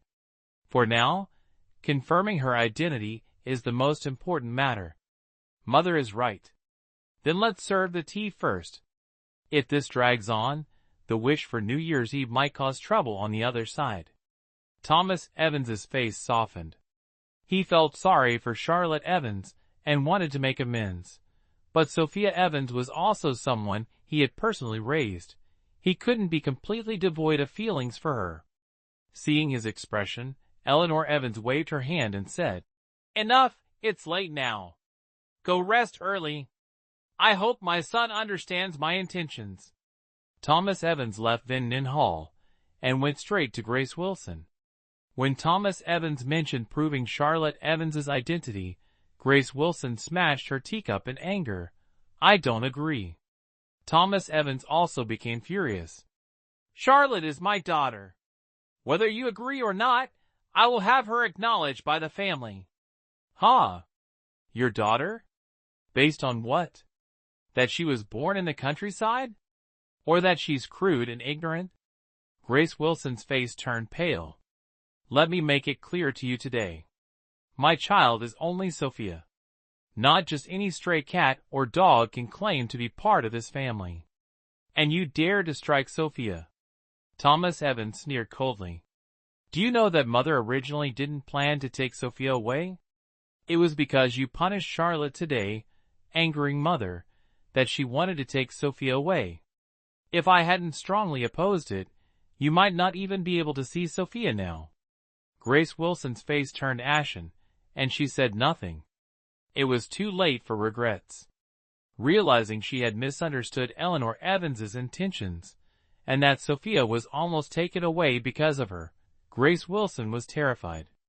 Thomas Evans continued, "Sophia grew up with us. Even though she's not our biological child, she's more than a daughter to us. The Evans family doesn't lack resources, so naturally, we wouldn't send Sophia away. As for Charlotte, she was reported missing years ago. She's the most innocent party in all this. Now that we've finally found her, we must make it up to her. I've already discussed it with Mother.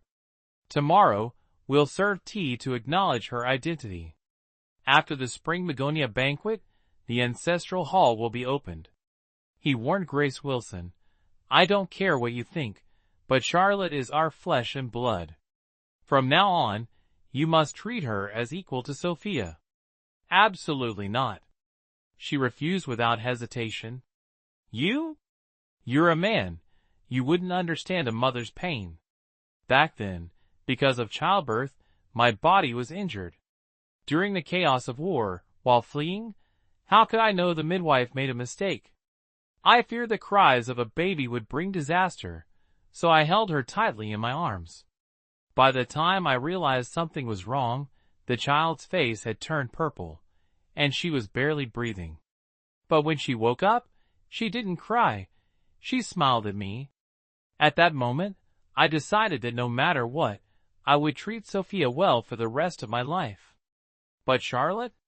She's never been by my side for even a day. How can you expect me to treat her the same as Sophia? Thomas Evans had deep feelings for Grace Wilson and respected her greatly. Seeing her crying so pitifully, he naturally couldn't bear it. Moreover, he truly loved Sophia Evans, so he conceded. If that's the case, at least be fair. Don't stir up unnecessary trouble. If you can't even manage basic decency, how can you talk about fairness? Seeing her reluctance, Thomas Evans issued an ultimatum. You have two choices. Treat them equally, or send Sophia away. Decide for yourself. Grace Wilson had no other choice but to grit her teeth and nod. Rest assured, my lord, I understand. Still bitter over the matter of Charlotte Evans, Grace Wilson felt a deep resentment in her heart. Thomas Evans, however, did not press her further and left for Susan Clark's quarters. The more Grace Wilson thought about it, the more indignant she became. Sitting on her bed, she couldn't stop wiping away her tears. Thinking about her noble scholarly lineage, only to have a daughter raised in a rural backwater, filled her with shame. Eventually, under the maid's persuasion, she fell into a restless sleep. Early the next morning, Charlotte Evans woke up to find Mary Smith and Daisy Brown beaming at her. "Congratulations, miss! Such joyous news! What has happened?" she asked, puzzled. Daisy Brown brought over the washing basin and, while assisting Charlotte with her morning routine, replied with a smile. "Before dawn, Eleanor Evans sent someone to inform us that you should dress beautifully today. At the hour of the dragon, you are to present tea in the main hall. This is to officially grant you your rightful status. From today onward, you will be the legitimate daughter of the household. Humph, let's see who dares to look down on you now." Charlotte Evans gazed at her reflection in the intricately carved pearwood mirror. Dressed in her finest attire, she allowed herself a gentle smile. Yes, after waiting so long, she could finally claim her rightful place. Thinking of what lay ahead, her eyes grew profound. It had been 10 days since Charlotte Evans returned to the household, and everyone was curious to see how the second branch of the family would arrange matters for this newly acknowledged daughter. News spread that today her status would be formally recognized, drawing everyone to the main hall early. Members from all branches and quarters of the household gathered in full. Their gazes toward Charlotte Evans were filled with curiosity, mockery, and indifference. Sophia Evans maintained a calm and composed demeanor, yet the unease and panic in her eyes betrayed her true feelings. Grace Wilson, on the other hand, looked visibly exhausted, with dark circles under her eyes, clearly from a sleepless night. In contrast, Eleanor Evans and Thomas Evans radiated joy. Charlotte Evans first presented tea to Eleanor Evans. Eleanor accepted the tea, drank it in one go, and then handed Charlotte a jade bracelet. "This was part of my dowry. I hope you like it," Eleanor said warmly. "Ah, Mother, how could it be like this?" Grace Wilson realized the bracelet was incredibly precious and quickly said, "Charlotte is still young. You should keep it for now." "That's right, Grandmother." Charlotte Evans also spoke. "This is too valuable. I dare not accept it." "I said you could take it, so you must. You are the eldest granddaughter of the Evans family. No one is more deserving than you." With that, she pulled Charlotte Evans' hand and placed the bracelet on her wrist. "It suits you perfectly. You must take good care of it." Charlotte Evans, feeling helpless, could only say, "Thank you, grandmother." Such a good child. Next, it was Thomas Evans' turn. After drinking tea, he handed Charlotte Evans a book titled The Women's Way and gave her some advice. Charlotte Evans bowed her head in gratitude. A maid then brought another cup of tea. Charlotte Evans held the cup of tea and approached Grace Wilson, staring at her intently and respectfully saying, "Mother, please have some tea." The word "mother" sounded harsh to Grace Wilson's ears. She gripped the armrest tightly, trying to suppress the urge to leave immediately. Seeing no reaction from her, Charlotte Evans repeated, "Mother, please have some tea." Thomas Evans glanced at Grace Wilson. Only then did she grit her teeth, take the cup of tea from Charlotte Evans' hands, her expression stiff, and place a red maple leaf-shaped jade pendant into Charlotte Evans' hand. "Stand up." However, the cup of tea was set aside without her taking even a sip, her disdain for Charlotte Evans evident. Everyone else averted their eyes, pretending not to notice. Afterward, Charlotte Evans received numerous gifts, especially from Margaret Evans of the Lynn family. Margaret, deliberately provoking Grace Wilson, held Charlotte Evans' hand, chatted endlessly, and stuffed her with gold, silver, and jewels. Compared to Grace Wilson, she seemed more like Charlotte Evans' biological mother. Grace Wilson was so furious her face turned pale, almost fainting. Finally, Thomas Evans spoke up. "Charlotte was born just a moment before Sophia, so Charlotte is the elder sister and the fifth young lady of the household, while Sophia is the sixth young lady." After speaking, he looked at Sophia Evans and said, "Sophia, why are you still standing there? Go and pour tea for your elder sister. From now on, you two sisters must get along harmoniously." From a young age, Sophia Evans had been taught that her mother would recognize Charlotte Evans today. Even though her mother repeatedly assured her that, regardless of acknowledging Charlotte, Sophia would still remain her cherished treasure, Sophia couldn't help but feel a deep sense of fear. After crying miserably for a long time, she was ultimately ignored until she stopped. Nervously, she made her way to the main hall. Seeing everyone showering Charlotte Evans with care and attention, Sophia felt an overwhelming sense of unease, mixed with a tinge of resentment. Why had she appeared at all? Despite her unwillingness, Sophia Evans took the teacup handed to her by a servant and awkwardly said, "Elder sister, have some tea." Faced with Sophia Evans's innocent yet aggrieved gaze, Charlotte Evans's eyes were deep and unreadable. She still couldn't comprehend how the person who had taken her rightful place and lived comfortably as part of the Evans family for 12 years was none other than Sophia Evans. Even after her true identity was revealed, Sophia remained in the Evans household, enjoying the life of a well-bred young lady. Though she wasn't the biological daughter, she was treated with even more prestige than Charlotte, the legitimate daughter. Glory, blind affection, the respect of others, and the praise of society, Sophia Evans had it all. If that was the case, what more could she possibly want?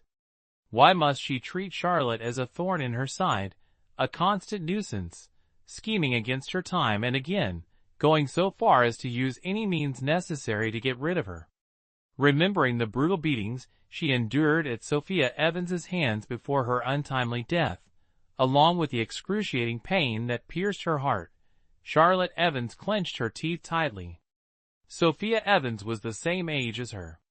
What kind of grudge could turn an innocent, carefree young girl into such a venomous and ruthless woman?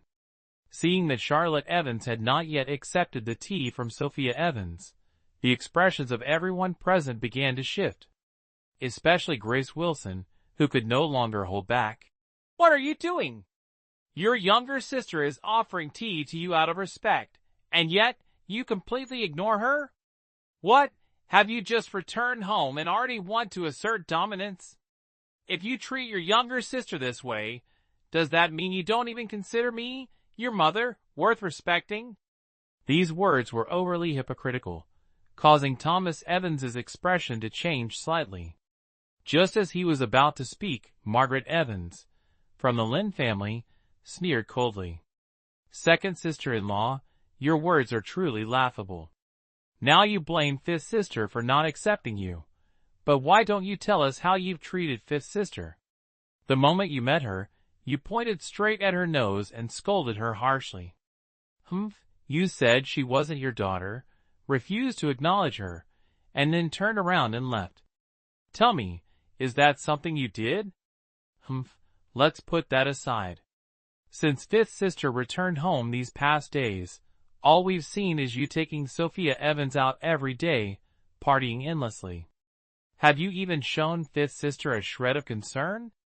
And now, knowing full well that the one suffering out there is fifth sister, that rustic country girl who endured hardships while someone else enjoyed 12 years of luxury in our home, you don't feel sorry for fifth sister, but instead pity the one who was swapped? I truly don't understand. Second sister-in-law, what are you thinking?" After saying this, she covered her mouth and sneered.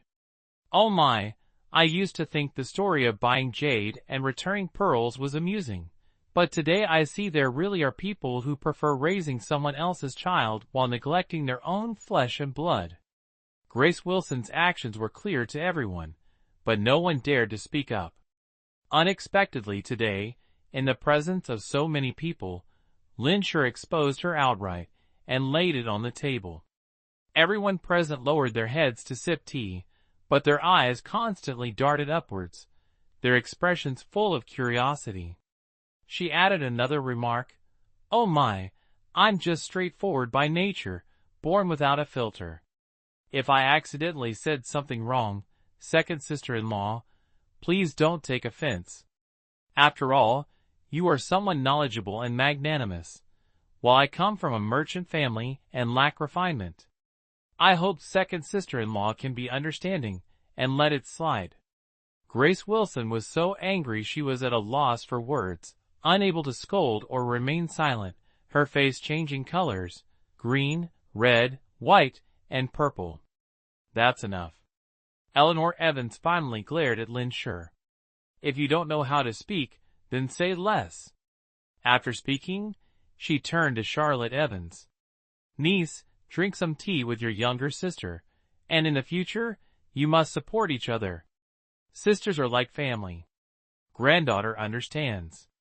Charlotte Evans nodded and smiled, explaining, "I didn't mean to ignore my younger sister.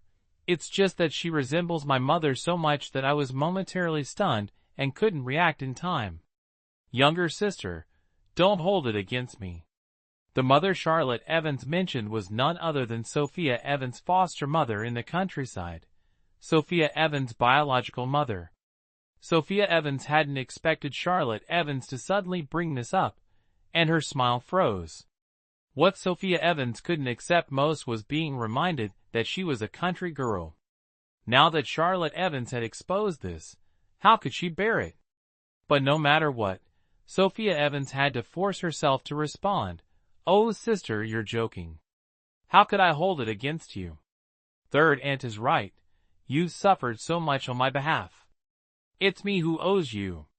If it weren't for me, you wouldn't have had to wait until now to return home." Lamb Sure sneered coldly upon hearing that. Don't be fooled by Sophia Evans, who is always arrogant and looks down on others. When she feels guilty or needs to plead with someone, she becomes as meek as she is now, taking a step back to advance, showing great patience. She is even more calculating than Grace Wilson.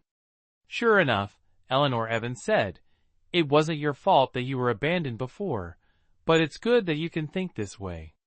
From now on, you must take good care of your elder sister. She has just returned to the manor, and doesn't understand many things. You need to explain them to her clearly." Sophia Evans' face turned slightly pale. After hesitating for a moment, she forced a smile and nodded. "Yes. Grandmother, don't worry. Your granddaughter understands." As soon as she finished speaking, an urgent matter arose in the court, and Thomas Evans hurriedly left. Once he was gone, The people in the grand hall gradually dispersed, leaving only a few women behind. Grace Wilson, who had been thoroughly frightened by Lam Sher, and had accepted Charlotte Evans as her daughter, was seething with resentment. Barely holding herself together, she reached her limit and immediately took Sophia Evans back to their quarters. Upon returning to her room, she smashed an exquisite tea set in a fit of rage. Lam Sher, what is her intention? Acting all high and mighty in front of me. Giving so many things to that girl, for what? Honestly, the metallic stench of rust on that girl is disgusting. Just looking at her makes me sick. And yet, she dared to accuse me of mistreating Charlotte Evans in front of the whole family. Who does she think she is? How dare she speak to me like that? Mother, please don't be angry anymore. Sophia Evans tugged on Grace Wilson's sleeve. She's just that kind of person. If it weren't for her pretty face making Uncle Thomas deeply infatuated and shielding her completely, no one would even spare her a glance. Mother, if you get upset over someone like her, your daughter will feel heartbroken. If an ordinary lady were to gossip about her elders like this, she would surely be criticized. But Grace Wilson not only found nothing wrong with her daughter's actions, but also felt that Sophia Evans genuinely cared for her. Looking at her charming and adorable daughter, Grace Wilson's anger suddenly dissipated. My Sophia truly loves her mother. You're right. Getting angry because of her isn't worth it. That Lynn woman, with her squinty eyes and constant talk of money, is truly unbearable. I really don't know what my third brother saw in her. Every time I'm around her, I feel humiliated. It's truly beneath my dignity. At that moment, the Lynn woman, who was being scolded as vulgar by Grace Wilson, was happily humming a tune and swaying her slender waist as she walked.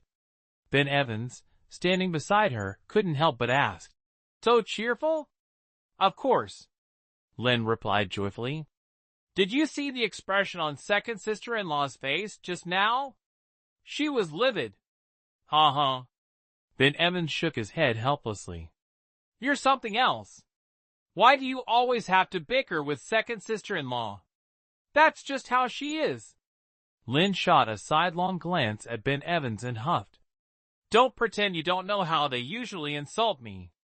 I know my father is a merchant and doesn't meet the standards of your family, full of officials. You all think my family's status is beneath yours, and that it's only by the grace of 8 generations of good fortune that I got to marry into your family. Those who pride themselves on being from scholarly families always act superior and look down on me. If it were only about status, I could accept it. I, Lin Xiao, wouldn't try to cozy up to someone who doesn't like me. If she doesn't like me, I'll simply avoid her, can't I? But the key issue is that your whole family, young and old, inside and out, spends my family's money. Let's not even talk about other things. The bribes your second brother needs to grease the wheels in the officialdom are paid by my family. Every time the Evans host a banquet for influential officials or send expensive gifts, my family makes up for it. Even the 4 folding screens with plum, orchid, bamboo, and chrysanthemum motifs recently placed in second sister-in-law's room were bought with my money. The jade butterfly hairpin Sophia Evans wore today? That came from my family's shop. And let's not even mention the fine silks she wears every day. Tell me, is there anything that isn't covered by my family's funds? The more Lynn spoke, the angrier she became. And yet, what's the result? They use my family's money and still call us uncultured. Especially second sister-in-law. Every time second brother needs bribe money, she cries and complains to mother, who then comes to you, and you come to me. In the end, I have to foot the bill. After all, my family has nothing but money, right? But after giving them the money and solving their problems, they turn around and say, all I see is money. It's unbearable.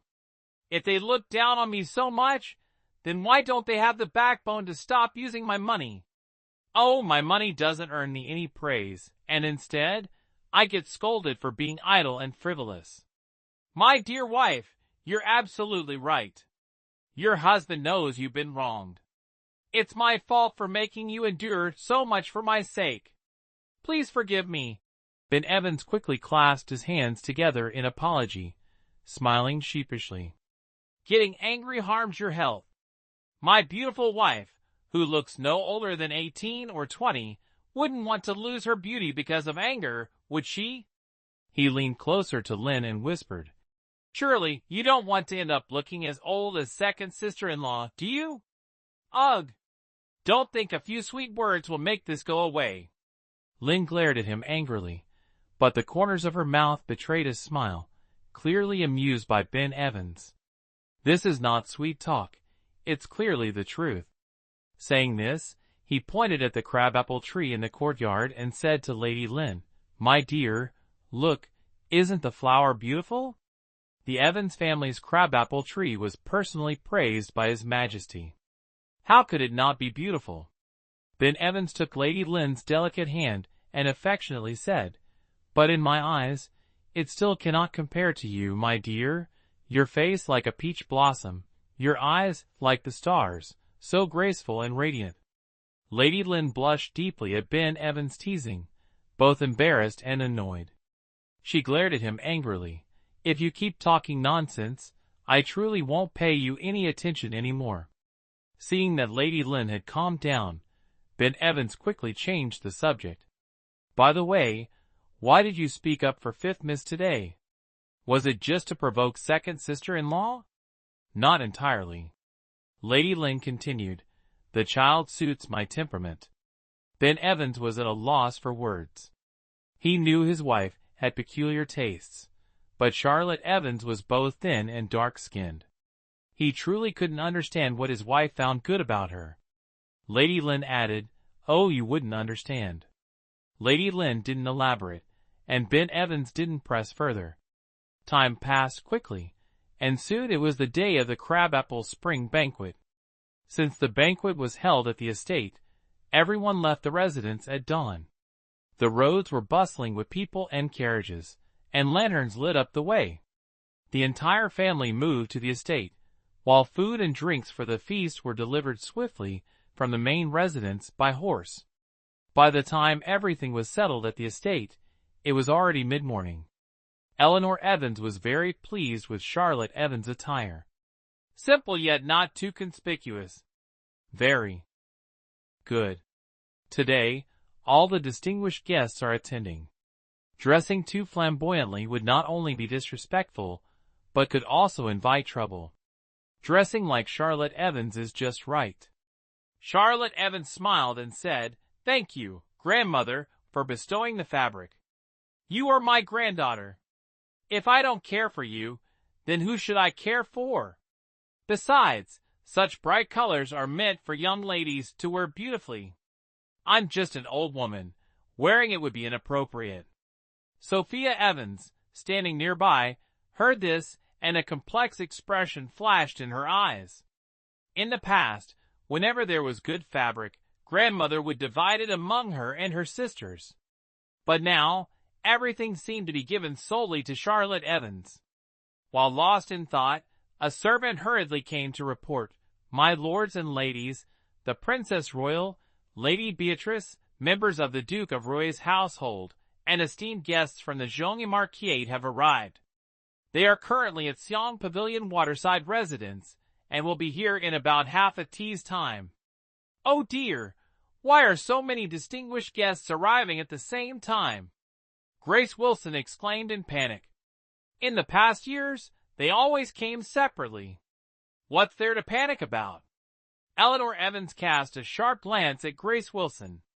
Her daughter-in-law, while well-versed in etiquette and mild-mannered, could be described nicely as gentle or bluntly as overly bookish to the point of foolishness. It's just a few noble guests arriving together. Is there any need to be so frightened? When they arrive, we'll go out to greet them together and ensure they are all properly attended to. Having said this, she quickly led everyone to the entrance to welcome the guests. Before they even got close, they could see from afar the ceremonial procession holding up banners inscribed with "Clear the way" and "Silence." The entourage stretched endlessly like a dragon, with no end in sight. At the forefront was the Princess Royal sedan chair, adorned with gold and jade, intricately carved with exquisite patterns. The red and gold curtains hung down, fringed with dazzling tassels, exuding an aura of nobility that made onlookers dare not stare directly, commanding utmost respect and reverence. Before the person even arrived, a herald announced loudly, "Princess Amelia has arrived." Everyone hurriedly knelt to pay their respects. Then, Princess Amelia's dignified and steady voice rang out, "Rise, everyone. Today's spring banquet is meant to be a relaxed occasion. There's no need for excessive formalities." Princess Amelia had a fondness for crabapple blossoms. Upon her arrival, she immediately expressed her desire to admire the flowers. Everyone respectfully followed her to serve her attentively. In Liang Kingdom, the customs were liberal, allowing women to work outside and permitting men and women to interact freely. Therefore, seeing so many noble women leaving their residences piqued the curiosity of the young ladies nearby. They discreetly observed, their eyes filled with indescribable admiration. Only Charlotte Evans, standing at the back with a respectful demeanor, seemed deep in thought, her expression unreadable. "Hey, William Evans!" Henry Walker nudged William Evans with his elbow, pointing the folding fan toward the ladies. "That young lady is quite intriguing." While the others chatter and flock around the noble guests, she walks slowly at the back, as if afraid someone might devour her. But still, just from her silhouette, you can tell she's a beauty. I wonder what her face looks like. Henry Walker shook his head, a smug expression on his face. Jasper. Jasper was Henry Walker's courtesy name. William Evans cast him a warning glance, his expression disapproving, and spoke calmly. "All the ladies here today are from noble families, not like the young women outside. You should watch your words and behavior, and refrain from any misconduct. The Marquis just recently confined you. Do you want to be placed under house arrest by your father again?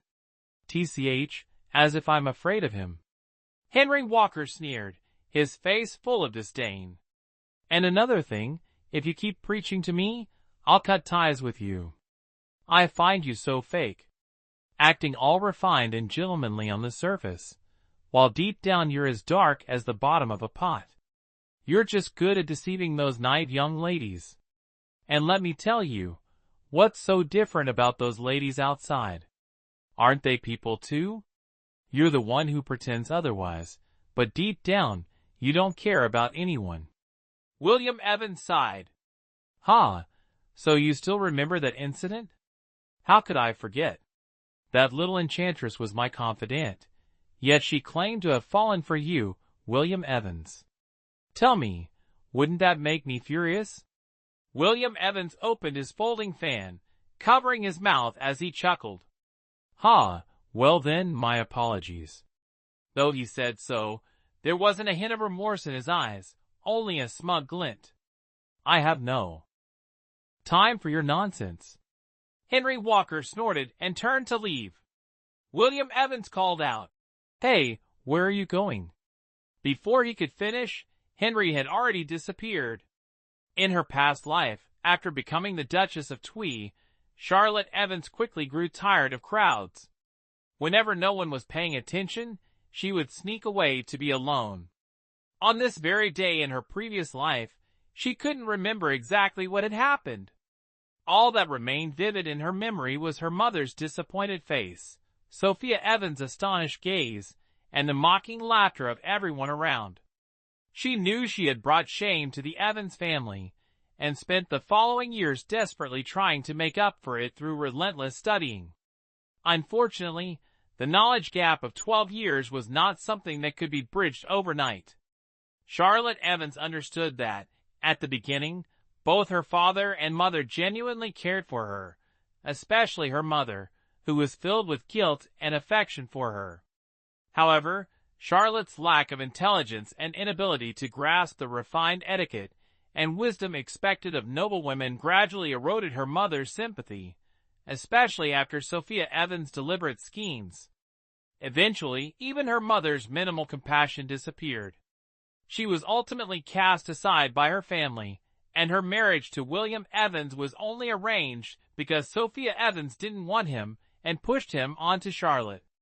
In her previous life, Charlotte Evans had been nothing more than a burden to the Evans family, someone everyone avoided. Thinking about Sophia Evans, Charlotte closed her eyes. She truly couldn't understand what she had done to offend Sophia so deeply that it led her to harbor such hatred so intense that Sophia didn't hesitate to poison her and take her life. It could be said that all the misery Charlotte endured in her past life was due to Sophia Evans. Thus, after being reborn, every time she saw Sophia's proud, pure face and indifferent expression, Charlotte couldn't help but tremble. No one knew the torment in Charlotte's heart, as she couldn't comprehend what kind of grudge could transform an innocent, carefree girl into such a venomous and cruel woman. Henry Walker secretly followed Charlotte Evans, watching as the young lady walked to a blooming camellia grove and stopped there. The vibrant flowers swayed in the wind, their fiery red hues making Charlotte appear like a celestial being. Henry stared at her back, scratching his head. Oh dear, she had been staring at those camellias for half an hour now. Didn't her eyes get tired? Didn't she feel bored? And why hadn't she returned yet? Henry waited and waited, but Charlotte remained motionless. Suddenly, an idea struck him. He took out a sachet from his waist, holding it in his hand, raising and lowering it twice, a sly smile forming at the corner of his lips. Charlotte, lost in thought, suddenly noticed movement in the bushes, followed by the sound of something rolling. She looked down and couldn't help but twitch the corner of her mouth. At her feet lay several perfectly round, lustrous pearls. Pearls of such high quality were a rare sight, even when she was the Duchess. She couldn't imagine which noble had been so careless as to drop such treasures here. As she pondered this, another pearl fell onto her dress, followed by two more. Even if she were foolish, Charlotte now understood what was happening. She abruptly turned around to look. Her gaze froze. But to her surprise, all she could see was a sea of red. Beyond the dense foliage and towering ancient trees in the distance, there was nothing else in sight. The moment Henry Walker caught a clear glimpse of Charlotte's face, he stood frozen in place. After a while, he lowered his head, his expression puzzled as he muttered, "Why is it so dark?" Actually, Charlotte Evans wasn't exactly dark-skinned, but more of a wheat complexion. The young ladies of Kim City were all raised in luxury, paying great attention to skin care, resulting in skin as white as snow and as smooth as jade. Helen Walker had encountered countless fair-skinned, beautiful young ladies before, so when she saw Charlotte Evans, she found her somewhat striking. Moreover, Charlotte Evans had a graceful and delicate figure, which had led Helen Walker to imagine countless enchanting images. She even recited the poem, Ode to the Goddess of the Lu River, several times. However, upon meeting her in person, Helen couldn't help but feel a bit disappointed. Helen Walker stared intently at Charlotte Evans' face, gritting her teeth as she exclaimed, "You fraud." She angrily threw the two southern pearls in her hand to the ground. Startled by the sight of two pearls suddenly appearing at her feet, Charlotte Evans froze. Who on earth? Before she could finish her sentence, a shadow flashed before her eyes and disappeared before she could get a clear look. Realizing the person had already left, Charlotte Evans stared at the pearls on the ground for a moment before turning to leave. But not long after, she returned, quickly picking up each pearl before hurrying away. By the time Charlotte Evans realized what she had done, it was too late. She silently scolded herself. After all, she had once been a princess consort. How could she stoop so low as to covet 10 pearls, behaving no better than a country bumpkin who had never seen anything precious? Thinking this, Charlotte Evans turned back and threw the pearls back on the ground. As fate would have it, Daisy Brown came rushing over. "Miss, where have you been? I've been looking for you everywhere. And why is your hair covered in camellia blossoms?" As she spoke, Daisy Brown began tidying Charlotte Evans' attire. "Oh, the Grand Princess is resting in the front hall. She said she wants to meet you." "The Grand Princess wants to meet me?" "Yes," Daisy Brown added anxiously in a hushed tone. "The Grand Princess heard that you and 6th Miss were switched at birth and wants to meet you."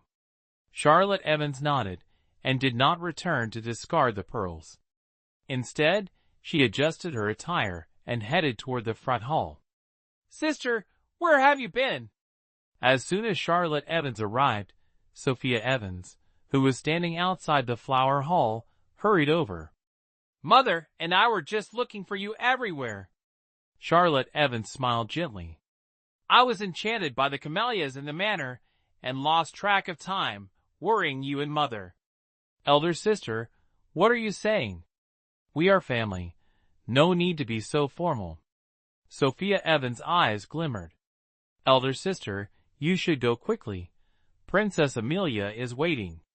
As soon as Sophia Evans finished speaking, a voice from inside asked, "Is the 5th young lady of the Evans family here?"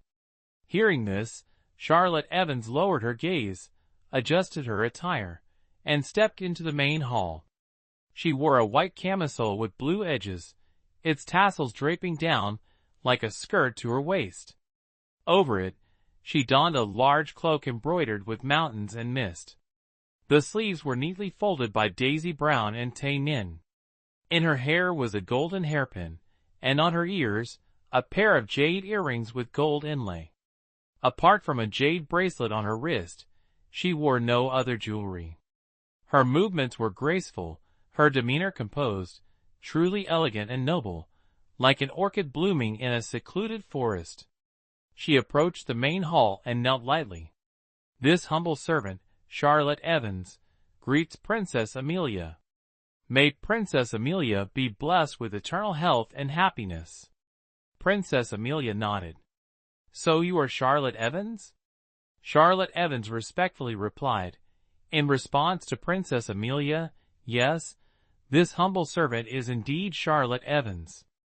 Raise your head and let me take a look." Charlotte Evans obediently lifted her head, her gaze stopping at the tip of Princess Amelia's nose, not daring to look any higher. Princess Amelia couldn't help but chuckle and let out a soft "Truly, such a well-mannered and polite young lady." After saying this, she turned to Eleanor Evans. Eleanor Evans once claimed her granddaughter was rough and uncultured. Yet, how could such a beautiful and courteous young lady be considered uncouth? If that's the case, then the other noble daughters would surely feel ashamed. Years ago, chaos erupted when the rebel Lu forces attacked the royal city. Amidst the turmoil, Princess Amelia and her husband were separated. In the critical moment, Eleanor Evans saved and protected her. When the chaos subsided, the emperor remembered this kindness and granted Eleanor Evans a 5th-ranked noble title.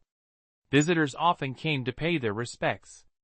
Princess Amelia, always grateful, would send generous rewards to the Evans estate annually.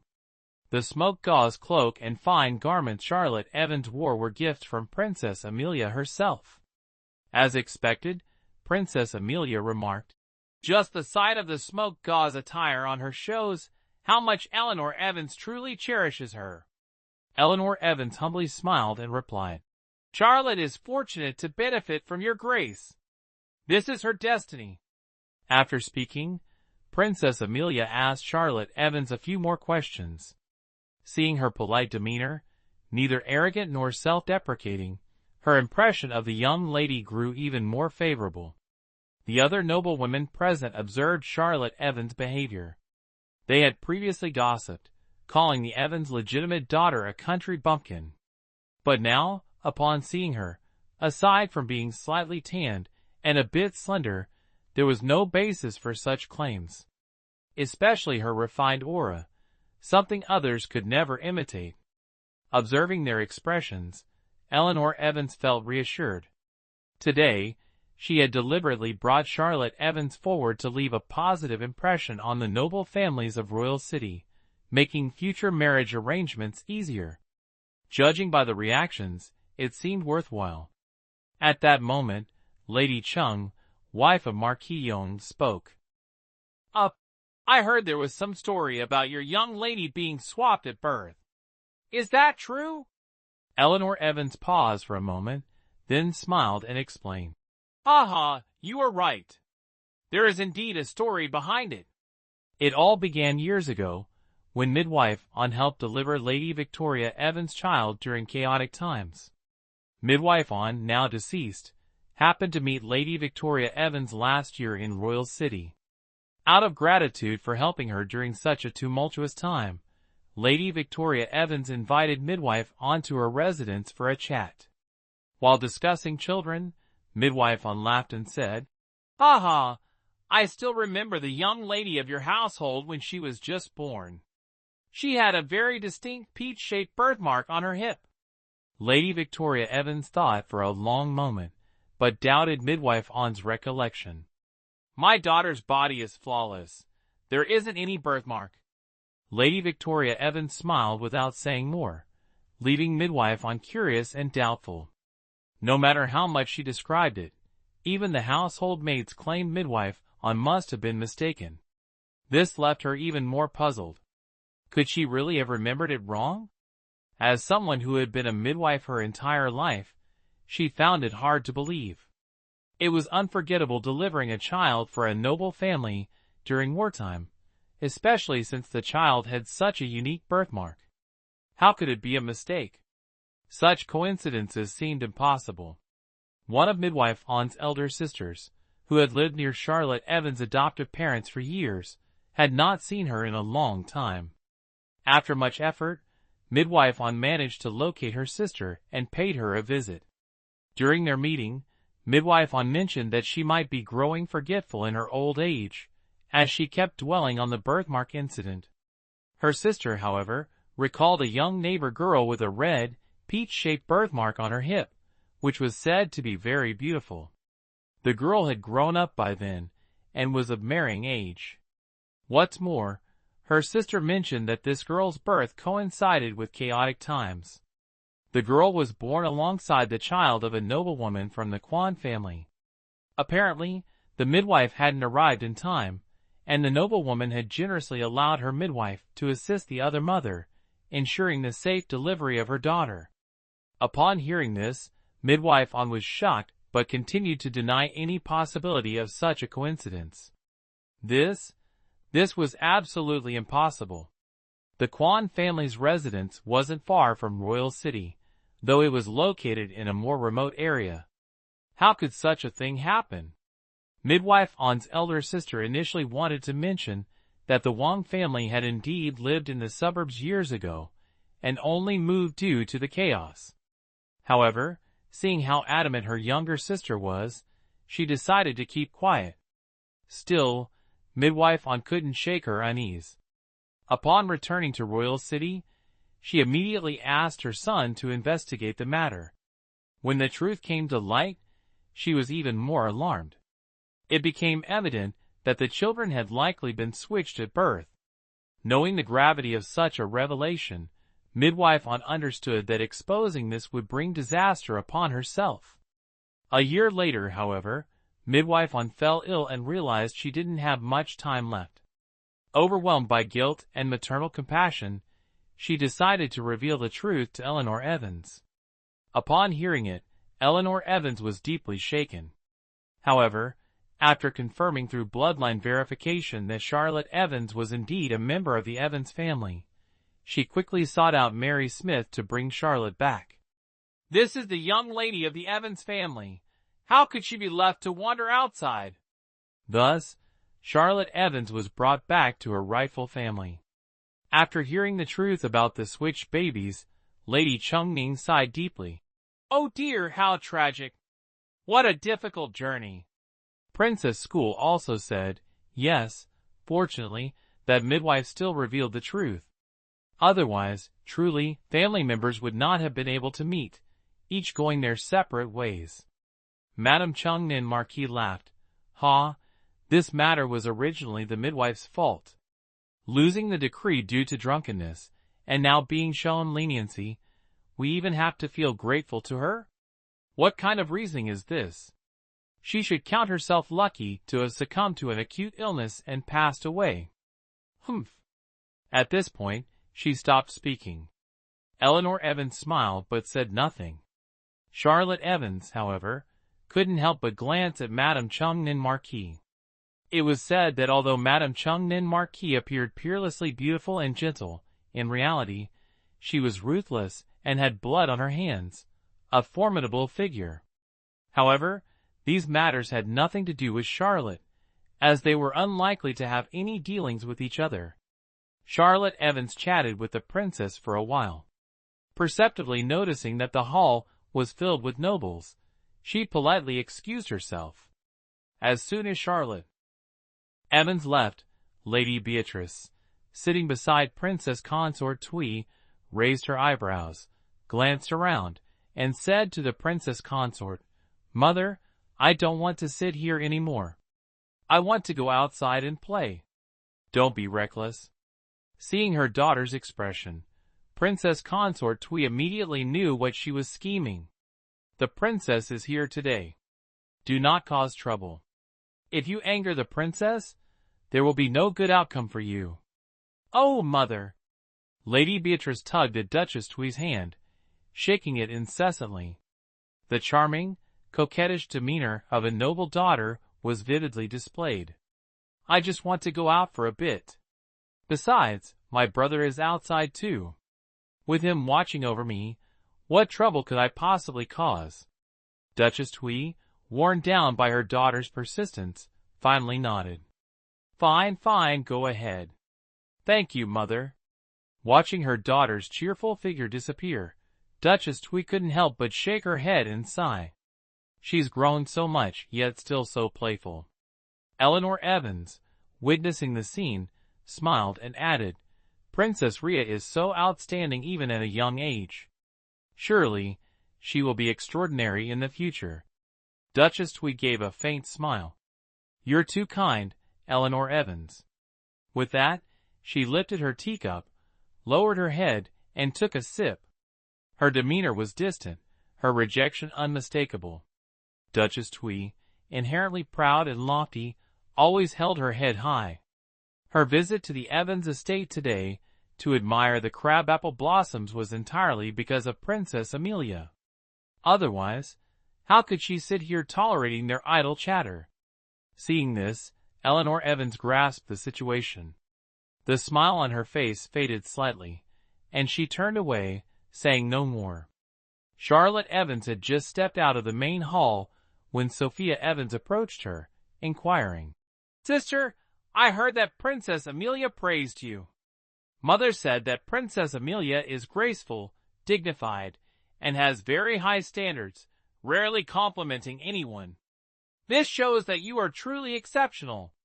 Even Aunt just mentioned that if you've caught Princess Amelia's favor, great fortune surely awaits you in the future."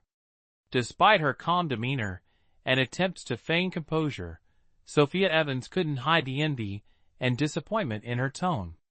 After all, before Charlotte Evans arrived, she had been the brightest and most outstanding person in the family. Charlotte Evans was about to respond when a sweet, melodious female voice called from behind, "Hey, where is Charlotte Evans?" Turning around, Charlotte Evans saw Lady Beatrice and immediately bowed to greet her. "Your humble servant, Charlotte Evans, greets Lady Beatrice. Wishing the princess boundless blessings." Lady Beatrice, though still young, was stunningly beautiful. Adorned with glittering jewels, she exuded an overwhelming aura of grandeur and dominance, leaving others reluctant to meet her gaze for too long. Sophia Evans, startled by Lady Beatrice's sudden appearance, froze momentarily. Regaining her composure, she hurriedly followed Charlotte Evans in bowing. Lady Beatrice waved her hand indifferently. "Rise." Once both had stood, Lady Beatrice scrutinized them, glancing between Charlotte and Sophia Evans without saying a word. Under her intense gaze, Sophia Evans grew increasingly uneasy, her face paling as she struggled to remain steady. Finally, Charlotte Evans broke the silence. "Would the princess like to take a stroll and enjoy the beautiful scenery? Are you not afraid of me? Your grace and beauty are heavenly. How could I possibly fear you, princess? I admire you endlessly instead." Lady Beatrice rolled her eyes slightly. "Fine, let's go then." After a brief pause, Charlotte Evans led the way. Next to her, Sophia Evans remained tense and restless, her earlier arrogance completely gone. In her past life, Charlotte Evans had spent 10 years with this younger cousin and had endured much of her ridicule and bullying. She knew better than anyone what kind of person Lady Beatrice was. Just like now, when Lady Beatrice remained silent, no one else dared to speak. To do so would risk provoking her wrath, and the consequences would not be pleasant. Trailing behind the three were a group of maids and servants. The entourage eventually arrived by a cascading waterfall. Suddenly, Lady Beatrice stopped and turned to stare intently at Charlotte Evans. "I've been meaning to ask. They say you were switched at birth and grew up in a rustic farmer's household. Is that true?" Charlotte Evans nodded. "Yes. They just said you were rustic and unsophisticated, but I think although you don't look remarkable, you're not as bad as they claim." Lady Beatrice assessed Charlotte Evans from head to toe, her tone unkind. Before Charlotte Evans could respond, she turned to Sophia Evans. "You are a proper lady, so that makes you the country bumpkin stealing the magpie's nest." Her blunt words made Sophia Evans' face darken. Though she knew the princess's statement was true, an indescribable sense of humiliation rose in her heart. As Sophia Evans remained silent, Lady Beatrice frowned. "Tisk, truly a country bumpkin. No manners at all. I'm asking you, why aren't you answering?" Charlotte Evans thought to herself that Lady Beatrice was about to lose her temper again. To avoid trouble, she quickly answered on behalf of Sophia Evans. "The princess is correct. I wasn't asking you, was I? Why are you answering? If you continue to be so rude, beware, I might have you punished." Lady Beatrice's face turned cold as she looked at Sophia Evans. "Did your mother not teach you any manners? Or are you mute?" Sophia Evans, who had been cherished and pampered by Thomas Evans and Grace Wilson her entire life, had never been humiliated like this before. Her eyes reddened with anger. "Your Highness, indeed I am." Lady Beatrice snorted coldly. "Humph. If you had answered sooner, wouldn't that have been better? Making me wait so long. If it weren't for today being your family's banquet, I would have had you dragged out and punished already." This remark from Lady Beatrice was utterly unreasonable and arrogant, causing even Charlotte Evans' expression to shift. Yet, Lady Beatrice seemed indifferent, completely unaware of how difficult she was making things for others. Instead, she continued, "So, you say you're the legitimate daughter, endured hardships outside, and finally returned. Don't you feel wronged? Don't you feel sad or resentful?" Lady Beatrice thought to herself, if one day her mother caused her to suffer such hardships, she would surely feel aggrieved and heartbroken. "Or are you pretending?" As if discovering some hidden secret, Lady Beatrice's eyes gleamed with interest as she stared intently at Charlotte Evans. "Tell me the truth. Deep down, don't you feel wrong too? You're just not daring to show it, aren't you?" Charlotte Evans didn't know how to respond to Lady Beatrice's unreasonable question, so she calmly replied, "Princess, you're overthinking." Hearing her respond so firmly,